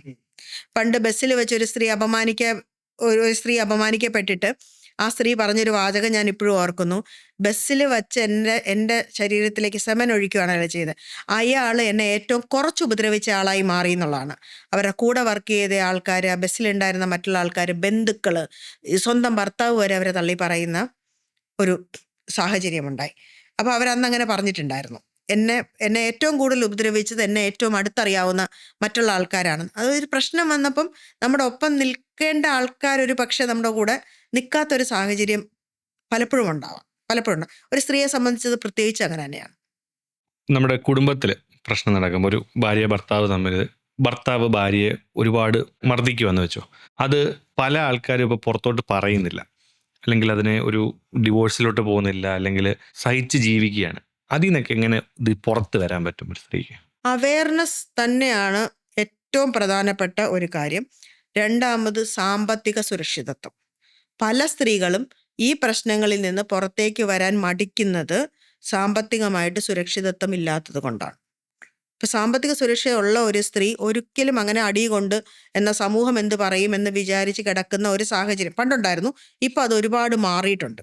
ഇപ്പം സാമ്പത്തികമായിട്ട് സുരക്ഷയുണ്ട്, എനിക്ക് വെളിയിൽ ഇറങ്ങിയാൽ എനിക്ക് ഭക്ഷണം കഴിക്കാം, എൻ്റെ കുട്ടികളെയും കൊണ്ട് എനിക്ക് ജീവിക്കാം എന്നുണ്ടെങ്കിൽ ഉറപ്പായിട്ട് ഇറങ്ങി വരാൻ തയ്യാറ് തന്നെയാണ്. കുറച്ചൊരു അവയർനെസ്സും ഒരു സപ്പോർട്ടും ഒക്കെ കൊടുത്തു കഴിഞ്ഞാൽ മതി. ഇപ്പം ഡൊമസ്റ്റിക് വയലൻസ് ആക്ട് തന്നെയുണ്ട്. സ്ത്രീക്ക് ഒരുപാട് തരത്തിലുള്ള പ്രൊട്ടക്ഷൻ അവിടെയുണ്ട്. അതായത് ഉപദ്രവിക്കുന്ന ഭർത്താവിൽ നിന്ന് മാറി താമസിക്കാനുള്ള പ്രൊട്ടക്ഷൻ, അല്ലെങ്കിൽ അവർ താമസിക്കുന്ന വീട്ടിനകത്ത് അയാൾ വന്ന് കയറാതിരിക്കാനുള്ള പ്രൊട്ടക്ഷൻ. ഈ ഭർത്താവ്, ഭാര്യ, അല്ലെങ്കിൽ ആരാണോ അവരെ ഉപദ്രവിക്കുന്നത് അവർ തന്നെ ഇവരെ ഒരു വാടക വീടെടുത്ത് മാറ്റി താമസിപ്പിച്ചിട്ട് അതിൻ്റെ റെൻ്റ് അവർ തന്നെ കൊടുക്കണം എന്നുള്ളതെല്ലാം ഡൊമസ്റ്റിക് വയലൻസ് ആക്ടിലുള്ളതാണ്. അപ്പം അങ്ങനത്തെ പ്രൊട്ടക്ഷനും പരിരക്ഷയും ഒക്കെ ഉണ്ടല്ലോ. ആ ആക്ടുകൾ ഇല്ലാത്തതല്ല നമ്മുടെ പ്രശ്നം. നമുക്ക് ആവശ്യത്തിന് ആക്ടുകളും ആവശ്യത്തിന് സംവിധാനങ്ങളുമുണ്ട്. പക്ഷെ അത് എവിടെയാണ് ഉപയോഗിക്കുന്നത്? അല്ലെങ്കിൽ ആരാണത് ഉപയോഗിക്കേണ്ടത്? ഇഷ്ടം പോലെ ഇപ്പം ഡൊമസ്റ്റിക് വയലൻസ് കേസുകളുടെ എണ്ണം വളരെ കൂടുതലാണ്. ഇപ്പം ഈ പുട്ടിന് പീര വയ്ക്കുന്നത് പോലെയാണ്. ഒരു ഡിവോഴ്സ് കേസ് ഉണ്ടെങ്കിൽ അതിൻ്റെ കൂടെ ഒരു DV ഫയൽ ചെയ്യുക എന്നുള്ളതാണ്. അത് ചെയ്യുന്നുണ്ട്. അതിൽ എത്ര എണ്ണം ജെനുവിനാണ്? കുറേ എണ്ണം ജെനുവിനാണ്, ഉറപ്പായിട്ടും കുറേ എണ്ണം ജെനുവിനാണ്. പക്ഷെ ജെനുവിൻ അല്ലാത്തതുമില്ലേ? ഒരു വാശി തീർക്കാൻ, ഒരു പക തീർക്കാൻ വേണ്ടിയൊക്കെ ഇത് ഉപയോഗിക്കുന്നതുമുണ്ട്. അപ്പം അത് കണ്ടെത്താനും അതിനെ ചെറുക്കാനും ഒരു പക്ഷെ മടിക്കുന്നതിൻ്റെ കാരണം ജെനുവിനായിട്ടുള്ളത് വന്നില്ലെങ്കിലോ എന്ന് വിചാരിച്ചിട്ടാണ്. ഒരു ഭർത്താവ് യാതൊന്നും ചെയ്തിട്ടില്ലാത്ത ആളാണ്. അയാൾ ഒരു തരത്തിലും ഭാര്യയെ ഉപദ്രവിച്ചിട്ടില്ല. പക്ഷേ ഈ ഭാര്യയ്ക്ക് വേറൊരു എക്സ്ട്രാ മാരിറ്റൽ അഫെയർ ഉണ്ട്. ഈ ഭാര്യയ്ക്ക് എങ്ങനെയെങ്കിലും ഭർത്താവിനെ ഒഴിവാക്കിയേ പറ്റൂ. കാരണം മറ്റേ കാമുകനുണ്ട്. അപ്പോൾ അവർ ചെയ്തത് ഇതാണ്, ഒരു ഡൊമസ്റ്റിക് വയലൻസ് കേസ് ഭർത്താവിനെതിരെയും ഭർത്താവിൻ്റെ അമ്മയ്ക്കെതിരെയും കൊടുത്തു. ആ അമ്മ എന്ന് പറയുന്നത് വളരെ വയസ്സായിട്ടുള്ളൊരു സ്ത്രീയാണ്. അപ്പം ഭർത്താവ് നിർബന്ധിതനാണ് ഒരു ഡിവോഴ്സ് കൊടുക്കാൻ. കാരണം അമ്മയെ കൂടെ പ്രതി ചേർക്കുവാണ്. ഇപ്പോൾ ഡൊമസ്റ്റിക് വയലൻസ് ആക്ട് എന്ന് പറഞ്ഞാൽ ഇപ്പോൾ വിസ്തരിക്കാനും ഒക്കെ കുറേ സമയമെടുക്കുമായിരിക്കും. പക്ഷെ അമ്മയെ കൊണ്ടുവരണം. ആ ഒരു എന്നുവെച്ചാൽ അമ്മയെ സംബന്ധിച്ചിടത്തോളം ഞാൻ ഈ വയസ്സാങ്കാലത്തൊരു കേസിൽ പ്രതിയാണ് എന്ന ഒരു ചിന്ത പോലും അവർക്ക് ഭയങ്കര സങ്കടകരമായ ഒരു അവസ്ഥയാണ്. അപ്പോൾ അമ്മയെ ആ ഒരു അവസ്ഥയിൽ നിന്ന് മോചിപ്പിക്കുക എന്നുള്ളൊരു മകൻ്റെ കടമയാണല്ലോ. അതുകൊണ്ട് അയാൾ ഡിവോഴ്സ് കൊടുക്കാൻ നിർബന്ധിതനാണ്. അപ്പം ആ നിർബന്ധം വരാൻ വേണ്ടിയാണ് ഇങ്ങനെ ഒരു കേസിൽ അമ്മയും കൂടെ പ്രതി ചേർത്തത്. ഒരുപക്ഷെ ഭർത്താവിനെ മാത്രമാണ് ഡൊമസ്റ്റിക് വയലൻസിൽ പ്രതി ചേർത്തിരുന്നതെങ്കിൽ അയാൾ ഒരു പക്ഷെ മൈൻഡ് ചെയ്യില്ല, കുറച്ച് ദിവസം നടക്കട്ടെ എന്ന് വിചാരിച്ചേനെ. അപ്പം അങ്ങനെയെല്ലാം ഇതിനെ ഉപയോഗിക്കുന്നുണ്ട്. അതില്ലാന്ന് നമുക്ക് പറയാൻ പറ്റില്ല, ഉപയോഗിക്കുന്നുണ്ട്. പക്ഷെ എങ്ങനെയാണ് കൺട്രോൾ ചെയ്യുക, എവിടെയാണ് കൺട്രോൾ ചെയ്യുക, ഏതാണ് ശരി, അല്ലെങ്കിൽ ഒരു കേസ് വരുന്ന സമയത്ത് തന്നെ ഏതാണ് ശരി തെറ്റെന്ന് നമുക്ക് അറിയാൻ പറ്റില്ല. ഇനി എല്ലാ കേസിലും എത്ര ജെനുവിൻ കേസാണെങ്കിലും ചിലപ്പോൾ നമുക്ക് അതിന് കൃത്യമായി തെളിവുകൾ കൊടുക്കാൻ സാധിക്കണമെന്നില്ല. അപ്പം തെളിവിൻ്റെ അഭാവത്തിൽ വരുന്നതെല്ലാം കള്ളക്കേസാണെന്ന് പറയാൻ പറ്റും? അങ്ങനെയും പറയാൻ പറ്റില്ല. അപ്പം വരുന്നതിനെ സ്വീകരിക്കുക, ചോദിക്കുന്ന റെമഡി കൊടുക്കാൻ പറ്റുന്ന കൊടുക്കുക എന്നുള്ളത് മാത്രമേ കോടതികൾക്കും ചെയ്യാൻ പറ്റുള്ളൂ. നമ്മൾ പൊതുവെ കല്യാണം കഴിക്കാൻ പോകുമ്പം ഈ സ്ത്രീകളോട് പറയാറുണ്ട്, പുരുഷന്മാരിലുള്ള സ്വഭാവങ്ങൾ നിങ്ങൾ നോക്കണം, ഇന്ന റെഡ് ഫ്ലാഗ്സ് ഉണ്ടെങ്കിൽ അവരെ കല്യാണം കഴിക്കരുത് എന്ന് പൊതുവെ സ്ത്രീകളോട് പറയാറുണ്ട്. ആൾക്കാർ പറഞ്ഞ് കേട്ടിട്ടില്ലാത്തൊരു സാധനമാണ് ഇന്ന സ്വഭാവങ്ങളുള്ള ഒരു സ്ത്രീയെ കല്യാണം കഴിക്കരുത്. അപ്പം ഒരു സ്ത്രീയെ കല്യാണം കഴിക്കാനായിട്ട് ഒരു പുരുഷൻ തയ്യാറെടുക്കുമ്പോൾ അവൻ എന്തൊക്കെ സ്വഭാവ ഗുണങ്ങളാണ് ആ സ്ത്രീയിൽ നോക്കേണ്ടത്, എന്തൊക്കെയാണ് റെഡ് ഫ്ലാഗ്സ്? ഇപ്പോഴത്തെ കല്യാണങ്ങൾ എന്ന് പറഞ്ഞാൽ പണ്ടത്തെ പോലെ ഓക്കെ കണ്ടു എന്നാ പിന്നെ മറ്റന്നാ കല്യാണം, ആ പരിപാടി ഇപ്പം കുട്ടികൾ ഒരുപാട് കുറച്ചിട്ടുണ്ട്. ഇപ്പം അവർ വളരെയധികം കൂടെ നിന്ന് സംസാരിച്ച് ചിലപ്പോൾ ഒരു 6-7 മാസം സംസാരിച്ച് അവർ പരസ്പരം മനസ്സിലാക്കിയിട്ടൊക്കെയാണ്. വളരെ നല്ല കാര്യമാണ് സംസാരം. പക്ഷേ ഈ 6 മാസം സംസാരിച്ചാലും മനസ്സിലാകുമോ എന്നുള്ള കാര്യം എനിക്ക് അറിഞ്ഞുകൂടാ, ഡൗട്ട്. 1-2 കാര്യങ്ങൾ സ്ത്രീകളിൽ. ഒന്ന്, ഈ നമ്മൾ നേരത്തെ സമൂഹത്തിൻ്റെ കാര്യം പറഞ്ഞ പോലെയാണ്, സ്ത്രീകൾ എല്ലാം വളരെ നല്ല ആൾക്കാരും ഒരു കുടുംബത്തിലേക്ക് വന്നാൽ അവർ ആ കുടുംബത്തിനെ ഒറ്റക്കെട്ടായിട്ട് കൊണ്ടുപോവുകയും ചെയ്യുന്ന ആൾക്കാരാണ് എന്നുള്ളതാണ് ഒരു ധാരണ. പക്ഷെ ഒരു സ്ത്രീ മതി ഈ മുഴുവൻ കുടുംബത്തിനെയും ചിന്ന ഭിന്നമാക്കാനായിട്ട്. ഒരാൾ വിചാരിച്ചാൽ മതി. അതേ സ്ത്രീ തന്നെയാണ് ഇതിനെ കൂട്ടിയിണക്കി നിർത്താനും പറ്റുന്നത്. അപ്പം ഈ റെഡ് ഫ്ലാഗ് എന്ന് പറയുന്നത് എന്താണ്? അപ്പം നമുക്ക് സംസാരിക്കുമ്പോൾ തന്നെ അവർക്ക്, ആ സ്ത്രീക്ക് അവരുടെ കുടുംബത്തിനോടുള്ള ഒരു ബന്ധം നോക്കിയാൽ നമുക്കറിയാൻ പറ്റും. അതായത് ചിലർക്ക് അവരുടെ കുടുംബത്തിലുള്ള ആൾക്കാരോട്, അമ്മയോടും അച്ഛനോടും മാത്രമായിരിക്കും ബന്ധം. മറ്റവരുടെ കസിൻസിനോ റിലേറ്റീവ്സിനോ അവരെയൊന്നും ഞാൻ ഇടപെടാറൊന്നുമില്ല, സംസാരിക്കാറില്ല. അവരിങ്ങനെ ഭയങ്കര മോശം ആൾക്കാരാണ്, അല്ലെങ്കിൽ അവർക്ക് ഇതുമായിട്ട് അവർ ഞങ്ങളുടെ കുടുംബമായിട്ട് സഹകരിക്കാറില്ല. അങ്ങനെ സമൂഹത്തിലെ മറ്റാൾക്കാരുമായിട്ട് ബന്ധമില്ലാത്ത ആണാണെങ്കിൽ, ഞാൻ ഇതിനകത്ത് 2 പേരെയും കൂടെ പറയുള്ളൂ, ആണായാലും പെണ്ണായാലും നമ്മളൊന്ന് സൂക്ഷിക്കുന്നത് നല്ലതാണ്. കാരണം എന്തുകൊണ്ട് അവർക്ക് സമൂഹത്തിൽ മറ്റാൾക്കാരുമായിട്ട് ബന്ധമില്ല. അപ്പം അവർക്ക് മറ്റാൾക്കാരുമായിട്ട് ബന്ധമില്ലെങ്കിൽ പുതിയൊരു സ്ഥലത്ത് വന്ന് പുതിയ ആൾക്കാരുമായിട്ടും ബന്ധം സ്ഥാപിക്കാൻ അവർക്ക് ബുദ്ധിമുട്ടായിരിക്കും. പിന്നെ പൊസസീവ്നെസ്, സുരക്ഷയുടെ പേരിലായിരിക്കാം പൊസസീവ്നെസ്. നീ അങ്ങോട്ട് തിരിയല്ലേ അത് പറ്റും, ഇങ്ങോട്ട് തിരിയല്ലേ ഇത് പറ്റും. ആ ഒരു സാധനത്തിൽ വളർന്നു വന്നവരോ അല്ലെങ്കിൽ ഇപ്പോൾ ആ ട്രെയ്റ്റ്സ് കാണിക്കുന്നവരോ ആണെങ്കിൽ അവർ ഭയങ്കരമായിട്ട് ഇൻഫീരിയോറിറ്റി കോംപ്ലക്സ് ഉള്ളിൽ കൊണ്ട് നടക്കുന്ന ആൾക്കാരായിരിക്കും. അവർക്കും പുതിയ ഒരാളെ അക്സെപ്റ്റ് ചെയ്യാനും അംഗീകരിക്കാനും ബുദ്ധിമുട്ടായിരിക്കും. പിന്നെ കൊടുക്കാൻ തയ്യാറായിട്ടുള്ള ആൾക്കാരാണോ? എന്തെങ്കിലും ഒരു കാര്യം ഷെയർ ചെയ്യാൻ, അല്ലെങ്കിൽ എനിക്കില്ലെങ്കിലും കുഴപ്പമില്ല, ഇത് അവനാണത് കൂടുതൽ ആവശ്യം എന്ന് കരുതുന്ന ഒരു മെൻറ്റാലിറ്റി ഇല്ല. എൻ്റെ കയ്യിൽ 2 എണ്ണം ഉണ്ട്, എന്നാലും 3 എണ്ണം എൻ്റെ കയ്യിൽ ഇരുന്നോട്ടെ, ഇനി നാളെ ഇല്ലാതെ വന്നാലോ, അങ്ങനെ ആൾക്കാരുണ്ടല്ലോ. പിന്നെ അവർ മറ്റുള്ളവരെ കുറിച്ച് പറയുന്ന അഭിപ്രായങ്ങൾ അല്ലെങ്കിൽ എസ്പെഷ്യലി കുറ്റങ്ങൾ എന്താണെന്നൊന്ന് വാച്ച് ചെയ്യുകയാണെങ്കിൽ നമുക്ക് അവരുടെ ക്യാരക്ടർ കറക്റ്റായിട്ട് പിടിക്കാൻ പറ്റും.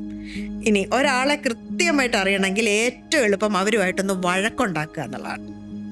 നല്ലോണം ഒന്ന് വഴക്കുണ്ടാക്കിയാൽ നമുക്കറിയാം ഉള്ളിൽ കറക്റ്റ് ആൾ എന്താണെന്നുള്ളത്.